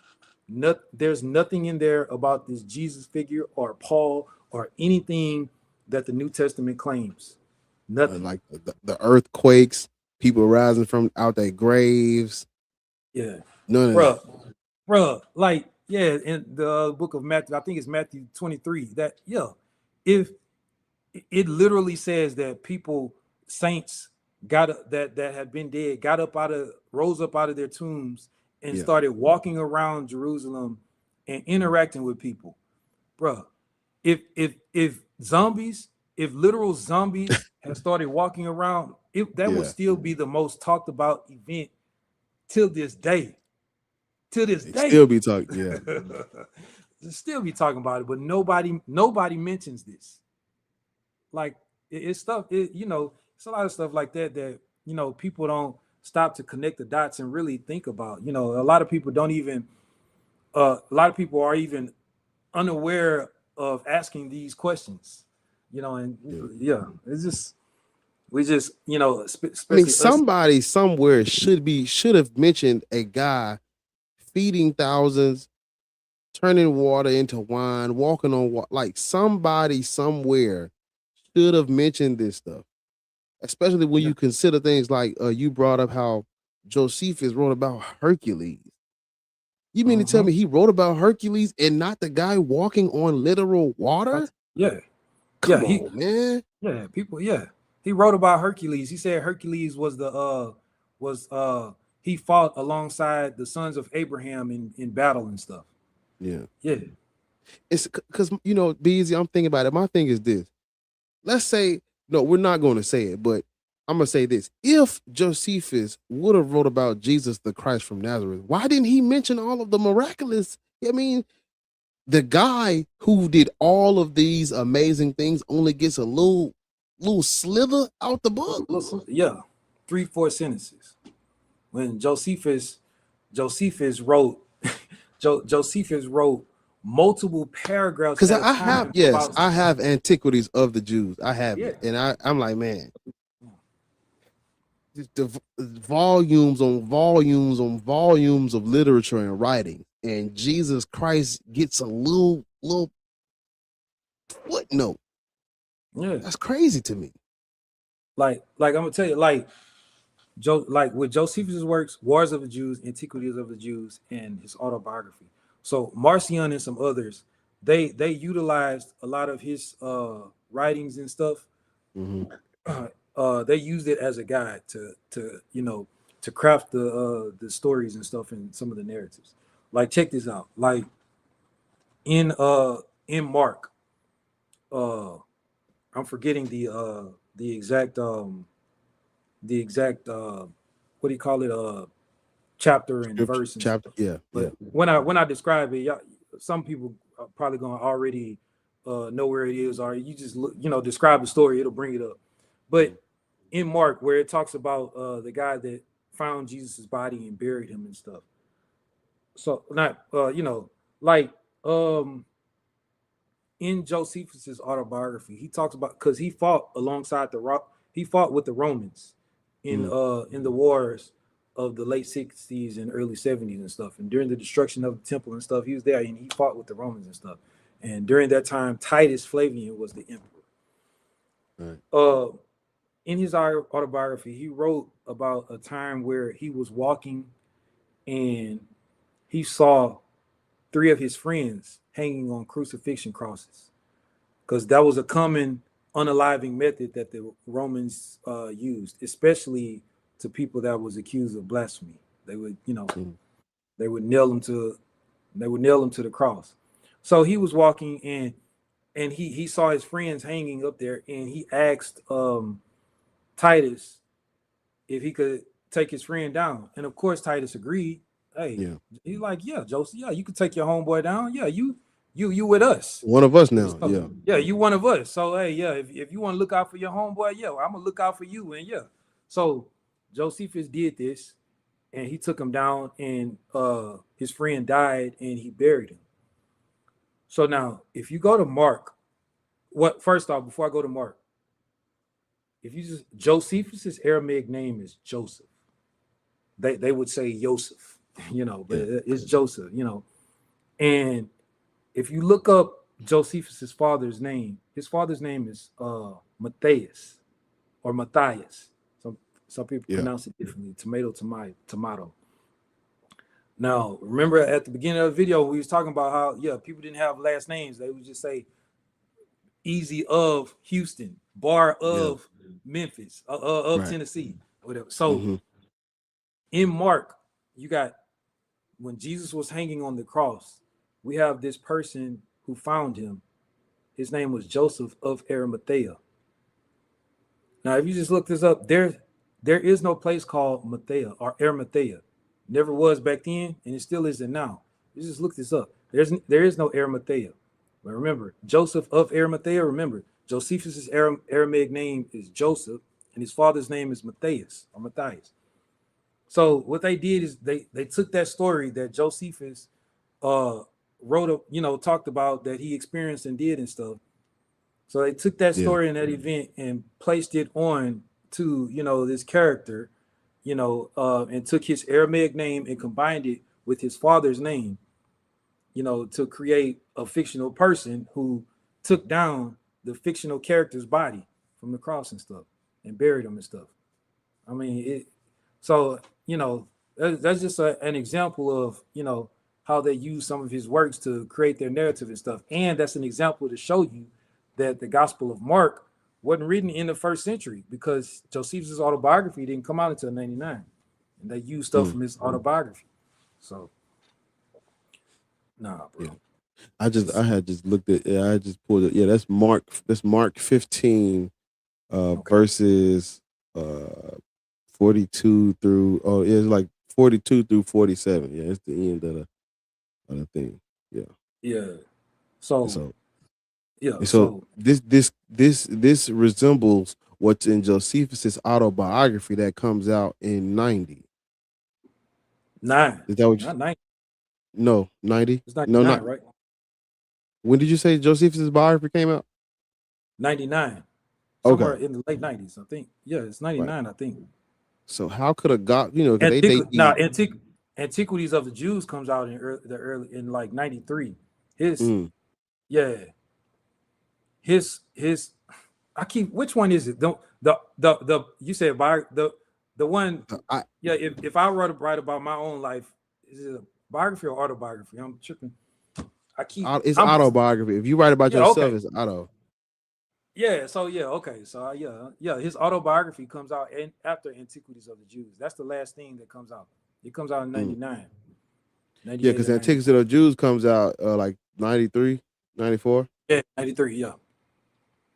So to the people watching, you just got to think for yourself. How can these gospels be dated to 60 and 70 if they have material in it that comes out of Wars of the Jews, Antiquities of the Jews, Josephus' autobiography? All of these are literally the freaking 90s CE.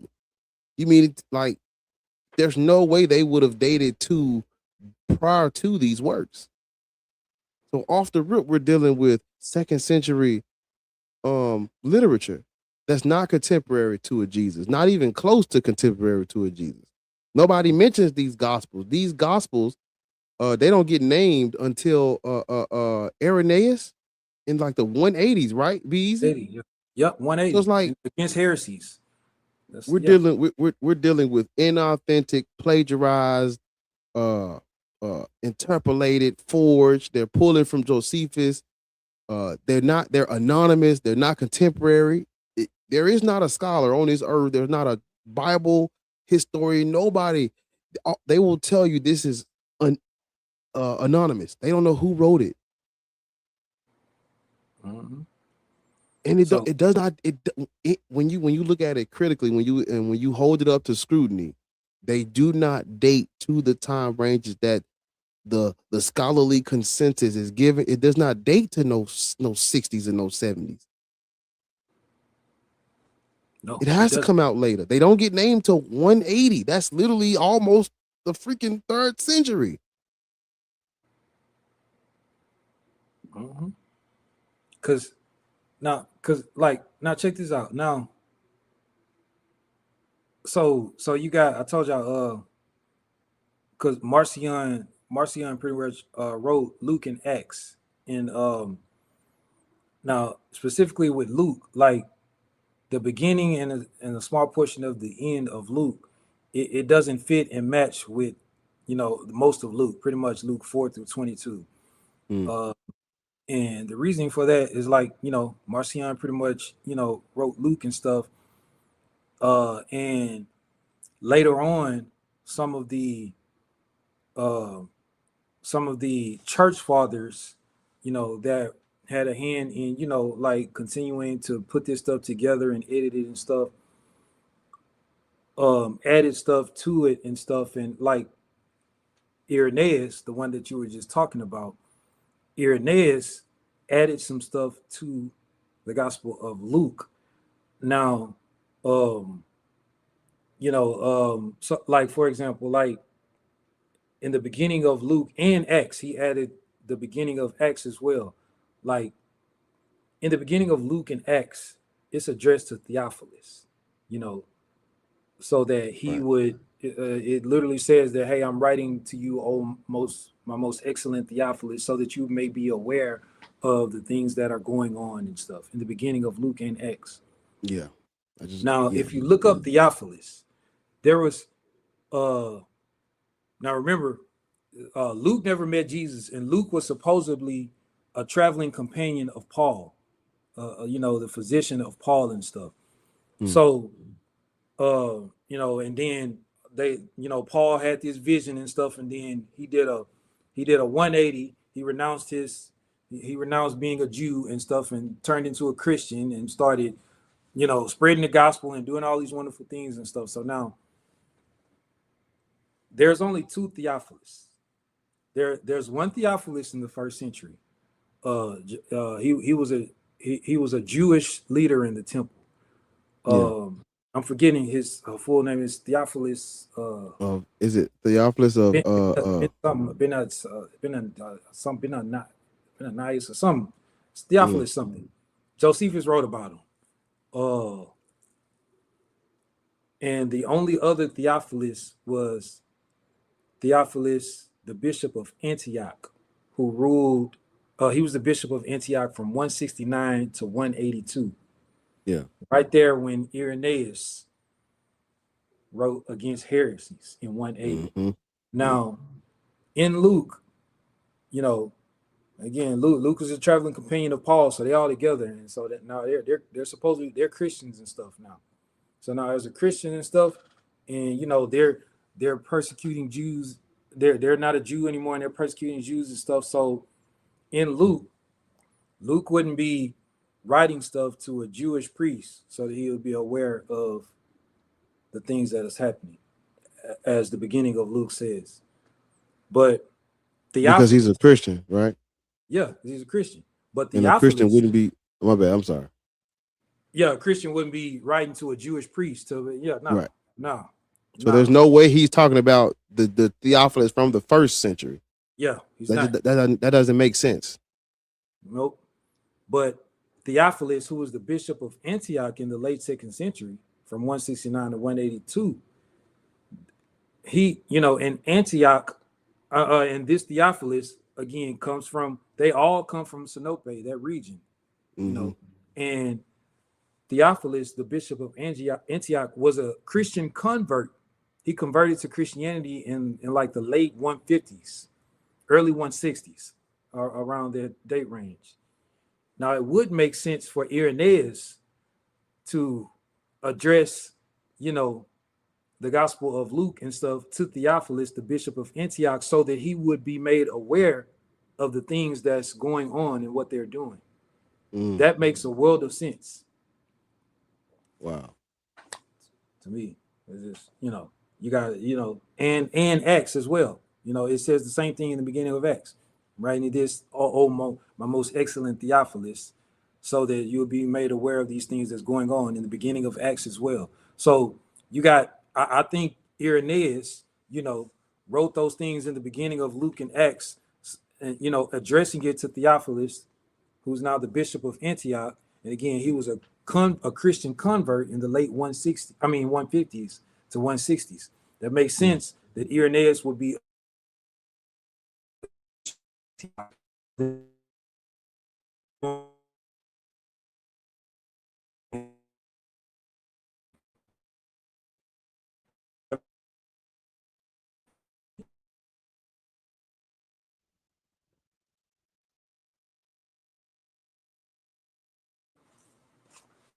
Hold on. It be easy. It cut out on my end. It cut out on my end a little bit. I just missed the last 30 seconds of what you just said. The last thing I heard. Saying, I was just doubling back on it. I was just saying, yeah, it would make sense for him to, for Irenaeus to address, to write the beginnings of Luke and Acts and address those things to Theophilus, the bishop of Antioch, who was a convert to the religion in the late 150s to 160s, so that he could be made aware of the stuff that's going on, what they've been doing. That makes a world of sense. And again, O most excellent Theophilus, that's what they refer to the bishops as. No Jews refer to their teachers and now rabbis and stuff. They don't refer to them as most excellent. Nah. So it's a lot of things that that points to this stuff. So like you got, so later on, so Tertullian in the late 2nd century and early 3rd century, and Irenaeus wrote this as well. They wrote that you have the Marcionites, who were like the later followers of the Marcion doctrine and stuff, which is the pretty much now the first New Testament canon. They wrote that you had the Marcionites saying that the now Christians took their gospel and twisted it around to create their narrative and stuff.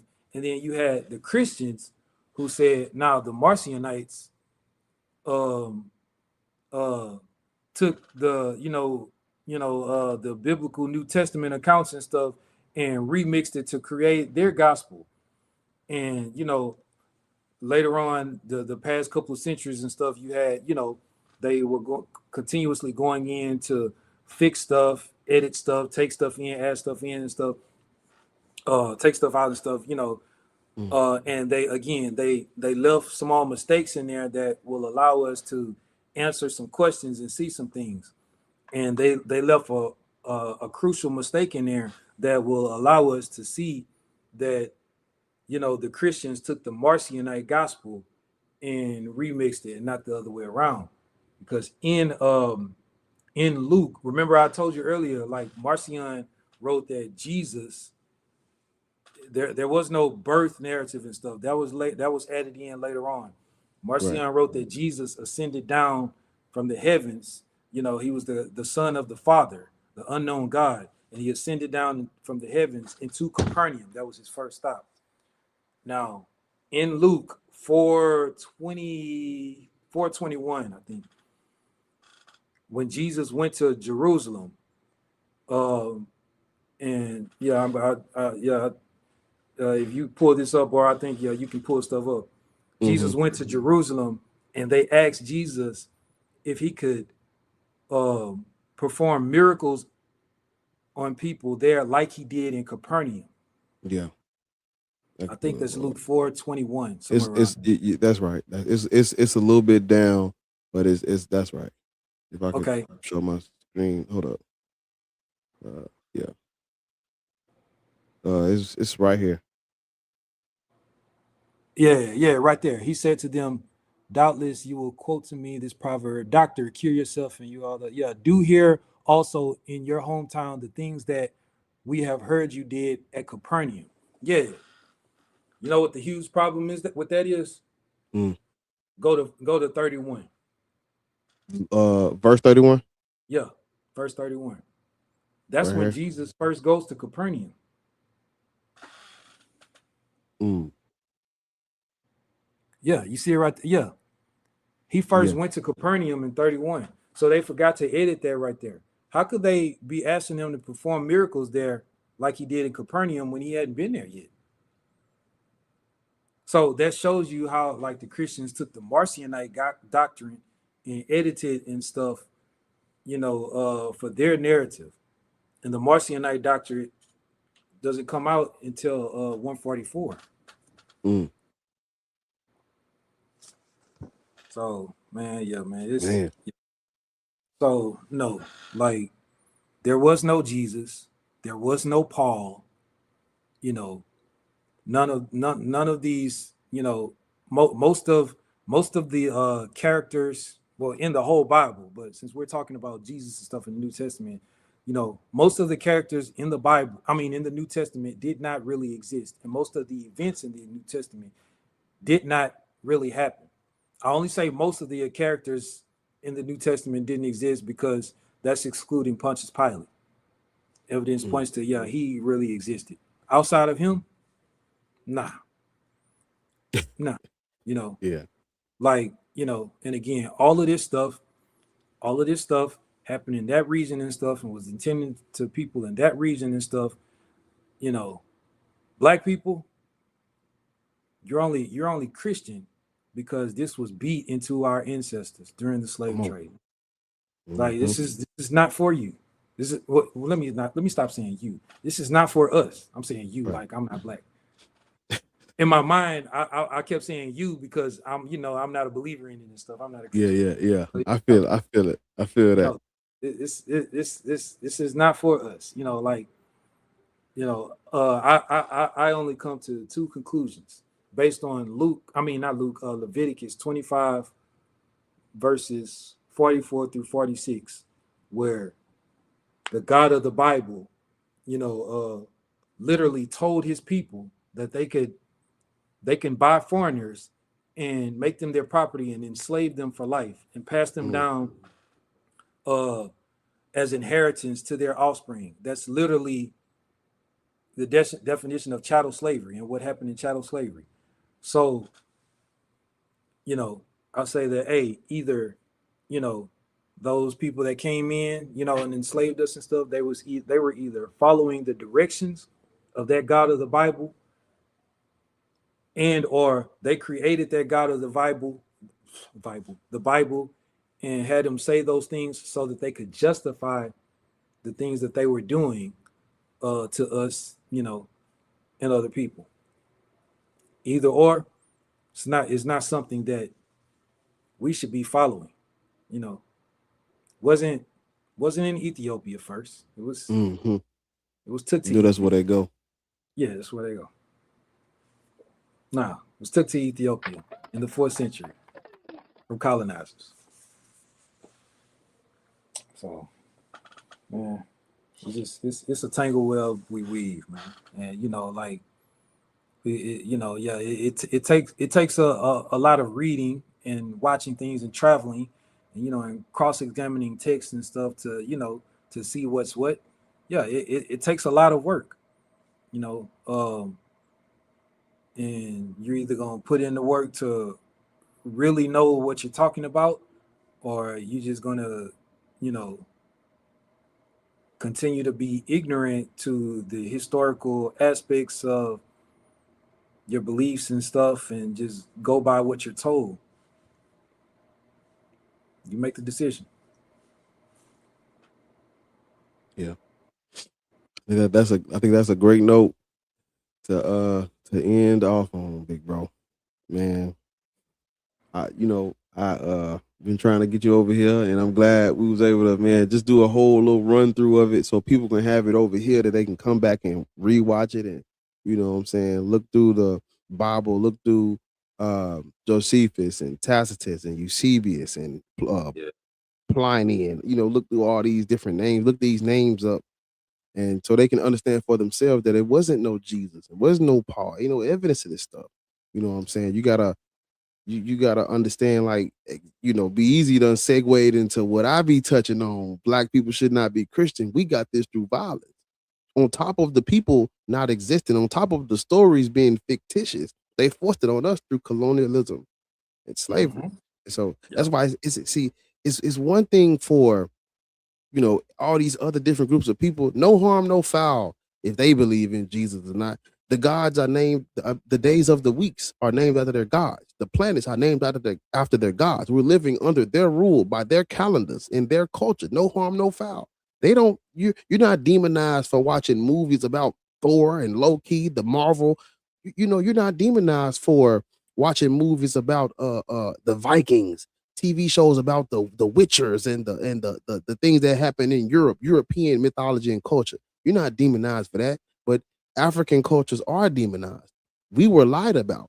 They rewrote history. They came up with false narratives. So it is important for us to understand that Jesus Christ wasn't real.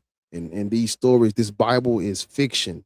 It's fiction used to control people. It's imperative that we understand that, because this is the religion of our oppressor. I said this, Be Easy was just live right before we started this, and the last thing I said was, this religion is the face, it's the logo, it's the driving factor for white supremacy. So it means a little bit more when you're black with the white Jesus hanging up, and then when you come to find out Jesus wasn't a real person. It's a little bit more to it when it's like that. So it's important for us to wake up, and it's important for us to understand that this person wasn't real. And they try to call it, you know, mythicism, and we don't need a label for it. There was no historical Jesus. It's all fiction. You ain't gotta. They try to put us in this box of like, oh, it's a small minority group of people who are arguing that Jesus Christ didn't exist, and the scholarly consensus is that they accept that there was at least a God. Show me a black person that believes in just a God. Like Lord will tell you, you don't believe in just some dude named Yeshua walking around first century Galilee and Judea. You believe in a demigod, a demiurge. You believe in a supernatural creature. And that person, the regular Jesus, supernatural Jesus, black Jesus, white Jesus, orange Jesus, all them niggas I made up. Mm-hmm. All of them. Amen. Yeah, they make up the name and stuff and try to place a negative connotation on it so people can off the rip, you know, not listen to what we're saying and stuff. That's what they always did to everything. Oh, when they're spreading it and stuff, they have some non-believers or whatever, or they wanted to get rid of them. Oh, pagan, that's a pagan. Get rid of them. You know, oh, mythicists, don't listen to them. Get rid of them. Yeah. Oh, it's just a fringe, a small minority argument. But it's not. Be Easy has examined what they because I've read Bart Ehrman's books. I've read a lot of these New Testament scholars, Jesus Christ historian. I've read their works. Their main evidence for Jesus is Paul's letters and the Gospels and Tacitus and Josephus. They're using these sources as their evidence for Jesus, and we just unpack those. What else they got? When you unpack, because everybody bring up these scholars, and then Be Easy's gonna ask you, what is the scholar's evidence? Well, the scholar saying Paul. Who is Paul? Yeah. Well, the scholar saying Josephus. Josephus didn't write about Jesus. But the scholar is saying Tacitus, Suetonius. But when you look deeper, this is not evidence for no Jesus. That's why I needed Be Easy to come over here, and I'm glad you did. I'm glad I was able to get you over here in this type of. It's 2 hours and 30 minutes. This is exactly what the people need, so they can come back and put this motherfucker on repeat and keep watching it, keep repeating it. I can't wait to go through this, and I'm gonna Be Easy is me introducing y'all to the historicity side of things, but I'm gonna start doing Jesus wasn't a real person too. But I just wanted y'all to be acclimated and caught up to speed, because my inspiration for this is Be Easy. I'm like, before I'm like, damn, you know what I'm saying? I read a couple books, but Be Easy is like day in, day out on this shit. I'm like, damn, I'm feeding off of that knowledge and information that I'm learning from him. I'm taking it, I'm looking it up, fact checking everything, come back green. I'm like, damn, Be Easy, I need to get you over on the channel so I can get the people acclimated. So when I start doing it, they have a reference point. This is the day in history where Be Easy had Bar had Be Easy over there, and we started going down this tunnel. Yeah, that's why I appreciate you for coming on here, and man, taking time out your day to unpack these things in this like a long length type of style live stream. I appreciate it, bro. Oh, no problem. It was an honor, a pleasure, man. I had to do it for I guess I say big bro since you're 54. Huh? That's right. I'm the big brother. But man. Yeah, but it's all good, man. I'll be on live. I'll be man, it never happened, but I'll be wishing that some of those people that that hey got a little skin in the game come up, because man, I'll dog walk them, because like that's why all of the people like West Huff and Cliff Knopel, however you say it. All the people like that and stuff. Man, they only talk to people that's also believers, or someone that they know that don't really know nothing, so they can just hit them with fluff and and start preaching to them and stuff, and they don't really know any historical things about it and stuff. Like they know if they really talk to somebody that know what they're talking about, they'll get dog walked, and so nah. And after you really get into this stuff and really start seeing this stuff, it's really easy. Yeah, man. But it's all good. We had to. I love talking about this stuff. Yeah, I'm just sitting there like, man, look, I'm gonna go back and I'm gonna put the timestamps on it. So like the people that's coming, they go to the comments and read the timestamps. Just click. Oh, I want to learn about Paul, and click on the part about Paul. That's why I'm glad we broke it into sections like that. I'm gonna put the timestamps on it, like I did my 5-hour live stream. So now I can say, me and Be Easy I'm gonna say 3 hours, even though it's been 2 hours 30 minutes. I'm gonna be like, man, me and Be Easy got a 3-hour live stream talking about Jesus. So you got a 5-hour live stream about And then look, because let me say this, because I want you to put that in the clip about Paul and stuff, because when you just mentioned him again, it just made me think of something else. Like, according to the story, like Paul traveled from I think it was Arabia, and he returned to Damascus. And like 2 Corinthians mentions that King Aretas had control of Damascus. And so like Paul's conversion would have happened between like 33 to 40 CE, according to the story, because because it says that he converted like 4 to 7 years after the alleged death of Jesus. So that places it around 33 to 40 CE, somewhere around there, and that just made me think of something else too. So again, 2 Corinthians says that King Aretas had control over Damascus. The huge part with this is that you have King Aretas III. He had control over Damascus, but he died in around, I think, 62 BCE. Now his son, King Aretas IV, he died in 40 CE, but he never had anything to do with Damascus. He never had control of Damascus or nothing related to Damascus. Wow. So that's just another little a little, nugget in there to, to make people, start, seeing that this is a fabricated story. It's made up, you know. And we can end it with this, and like with the date thing and stuff, and it made me think of, the huge how you said contradiction with the with the birth stories and stuff in the gospels and the dates.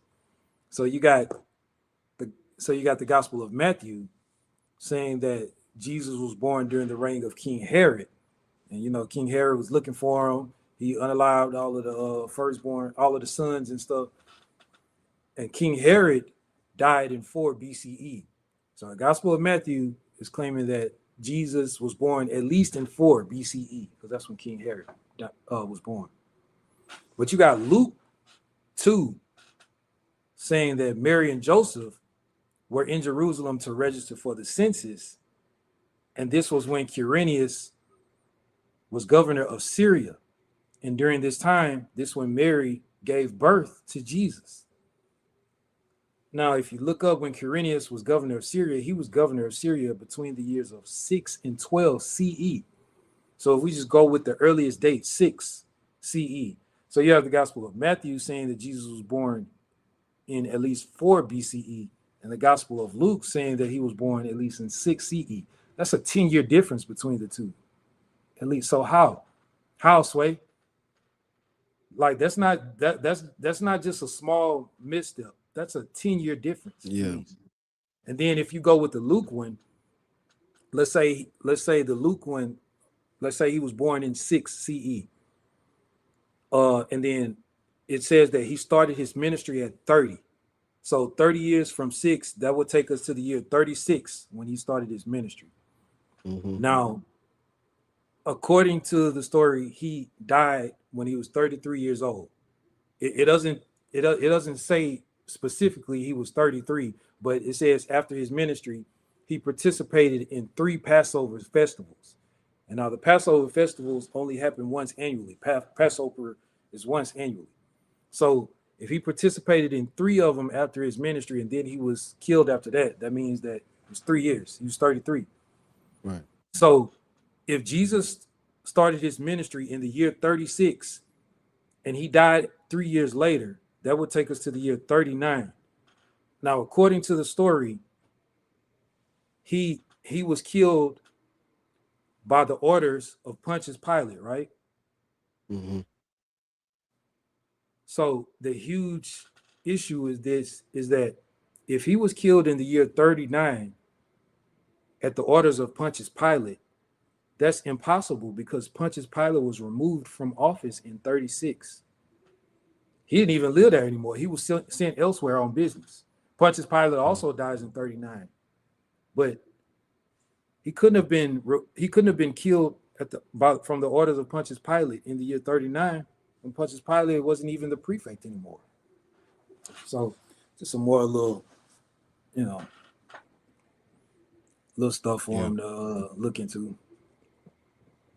Yeah, when you really start to look into these things, of course there's going to be apologetics, but apologetics is just Christians coming up with bad arguments to like to lie for apologetics. Yeah, it's in the name. They're just apologizing, making shit up. They literally they know that they make stuff up to defend it and stuff. They know that they have no problem with that. So yeah, just like Eusebius. Mm-hmm. But just like you said, he was an apologetic. He said it. So yeah. So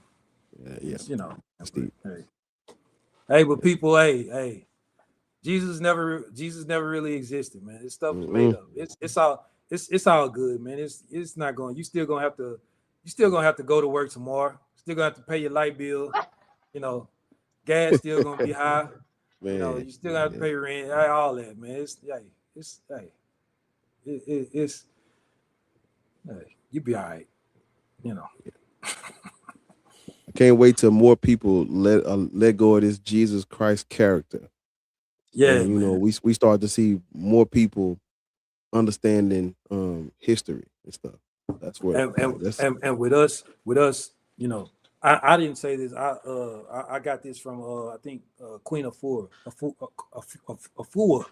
I always butcher her name, but like she said, she's like, hey, you know, this was one of the biggest chess moves on the chessboard, like that they did.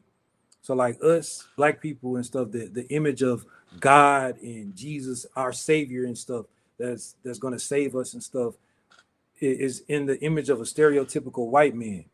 So, you know, when we interact with white people, when we think about white people, when we talk, you know, all of that, subconsciously, without us even realizing it, we submit to a level of inferiority to white people because in our mind, they are in the same image as God, as Jesus. So they must be better because we're not in the same image. And if we're suffering from, you know, any oppression at the hands of white people, it must be ordained by God, you know, because they're in the image of God. They look like God, you know. And hey, that's you know, that's real. That's real. you know. That's real. And what's crazy is you know, I tell people all the time, yeah, God is a white man. It's a dead white man in the sky. That's exactly what God has always been. And so you know, the first step is this: learning that Jesus Christ wasn't a real person. We can really move forward and, you know, have different conversations about who we are, where we come from, and you know, I don't think black people should be, you know, religious and things of that nature. And this is one of the reasons why, because the person you're worshiping is fictitious. It's created. It's a created creature. And Be Easy just walked you through that. And so, you know, I leave you with um just something to think about. Like, man, you know, we have to do this because they're doing it and they're pushing false information and lies. So somebody has to be on here. We have to be on here just as much as the people that are lying to us. Because every time you click on your phone or your TV, there's a motherfucker telling you about Jesus and what he did for you. It need to be a motherfucker like me and Be Easy telling you, hey, no, ain't no Jesus. Never Mm-mm. was a Jesus. And so, Mm-mm. so I'll leave you with that. Yeah. And real quick, and before we get out of here, bro, and like, cause I just I just actually clicked on YouTube and went to your page and you know this live and stuff, and I see a comment on there. Somebody I don't know, I think it was an earlier comment, but somebody office manager said, "How's that? Ethiopia was never colonized." Mm. Oh, Yeah. man, y'all, Ethiopia was colonized. Now, yeah, Ethiopia wasn't colonized to the extent that the rest of the Western world has been colonized, but Because of geography.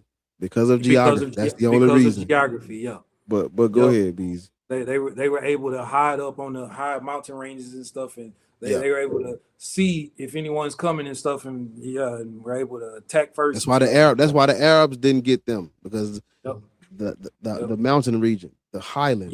yep, Yeah. yep. But with this stuff, I'm pretty sure he's mentioned this, you know, so many times until he's blue in the face, and I know he's going to continue mentioning it. And again, it's, you know, it's always new people and stuff that don't know this stuff.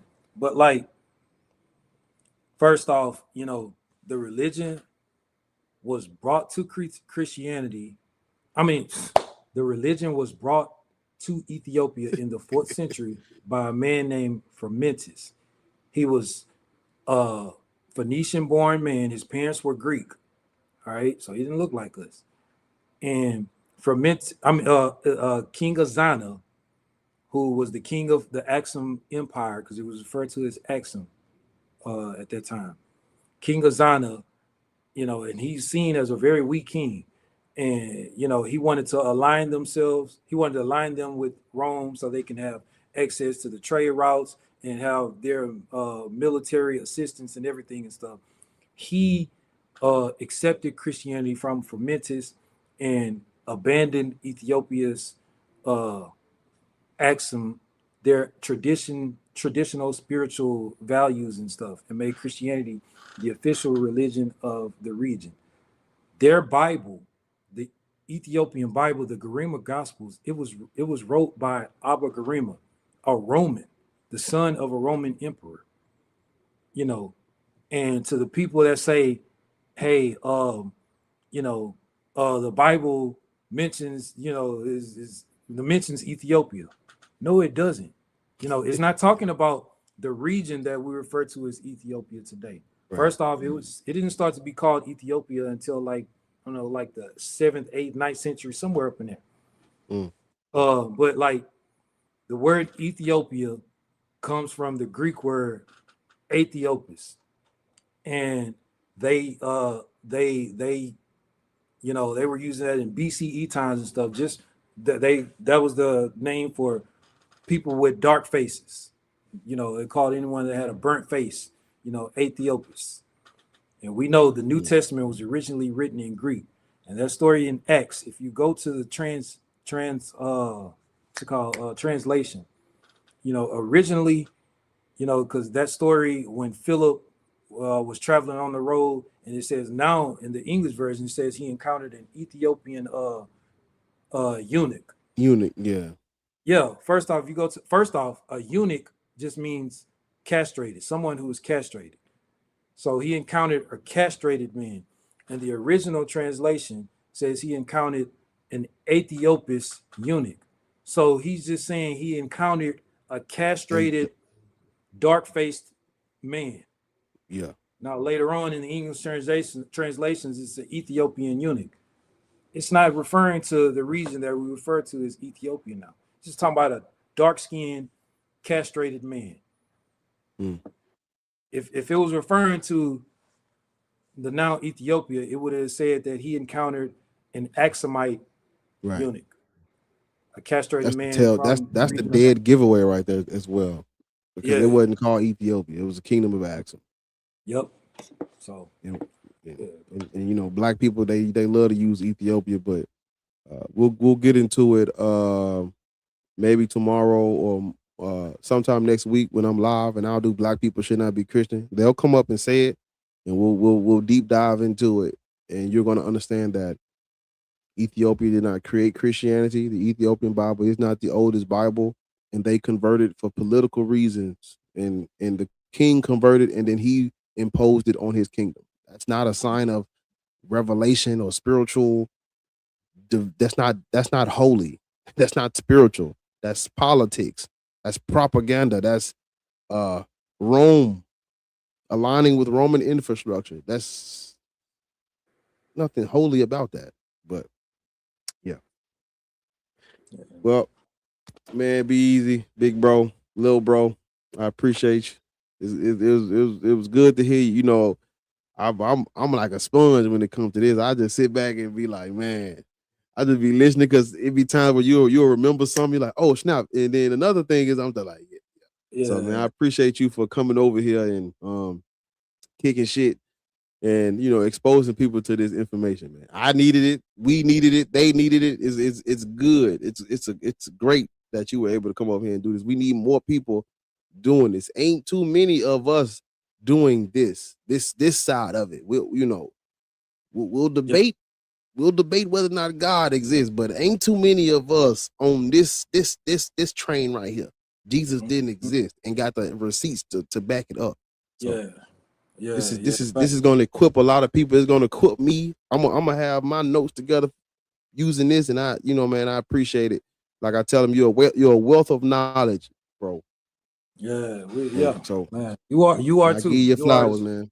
Yeah, you are as well, and especially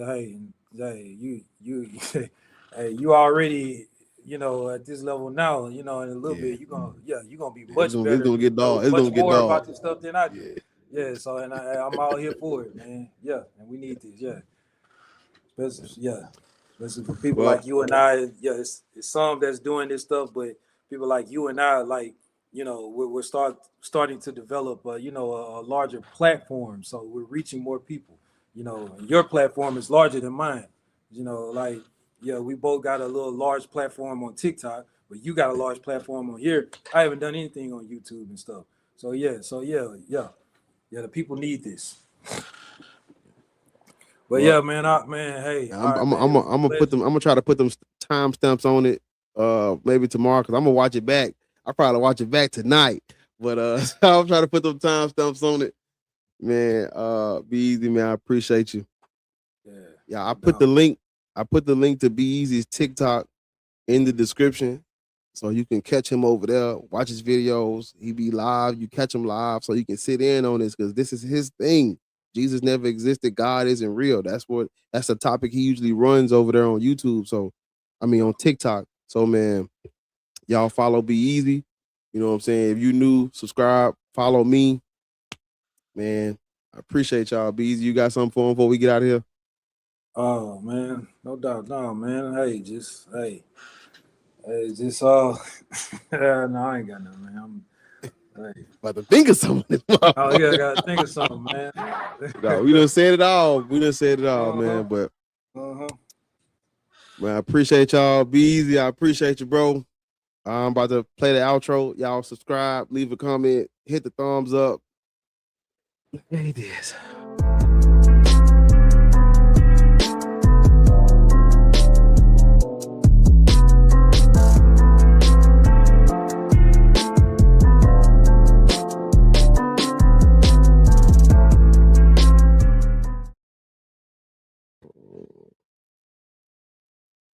Oh, shit, I ain't even in the stream like I was supposed to.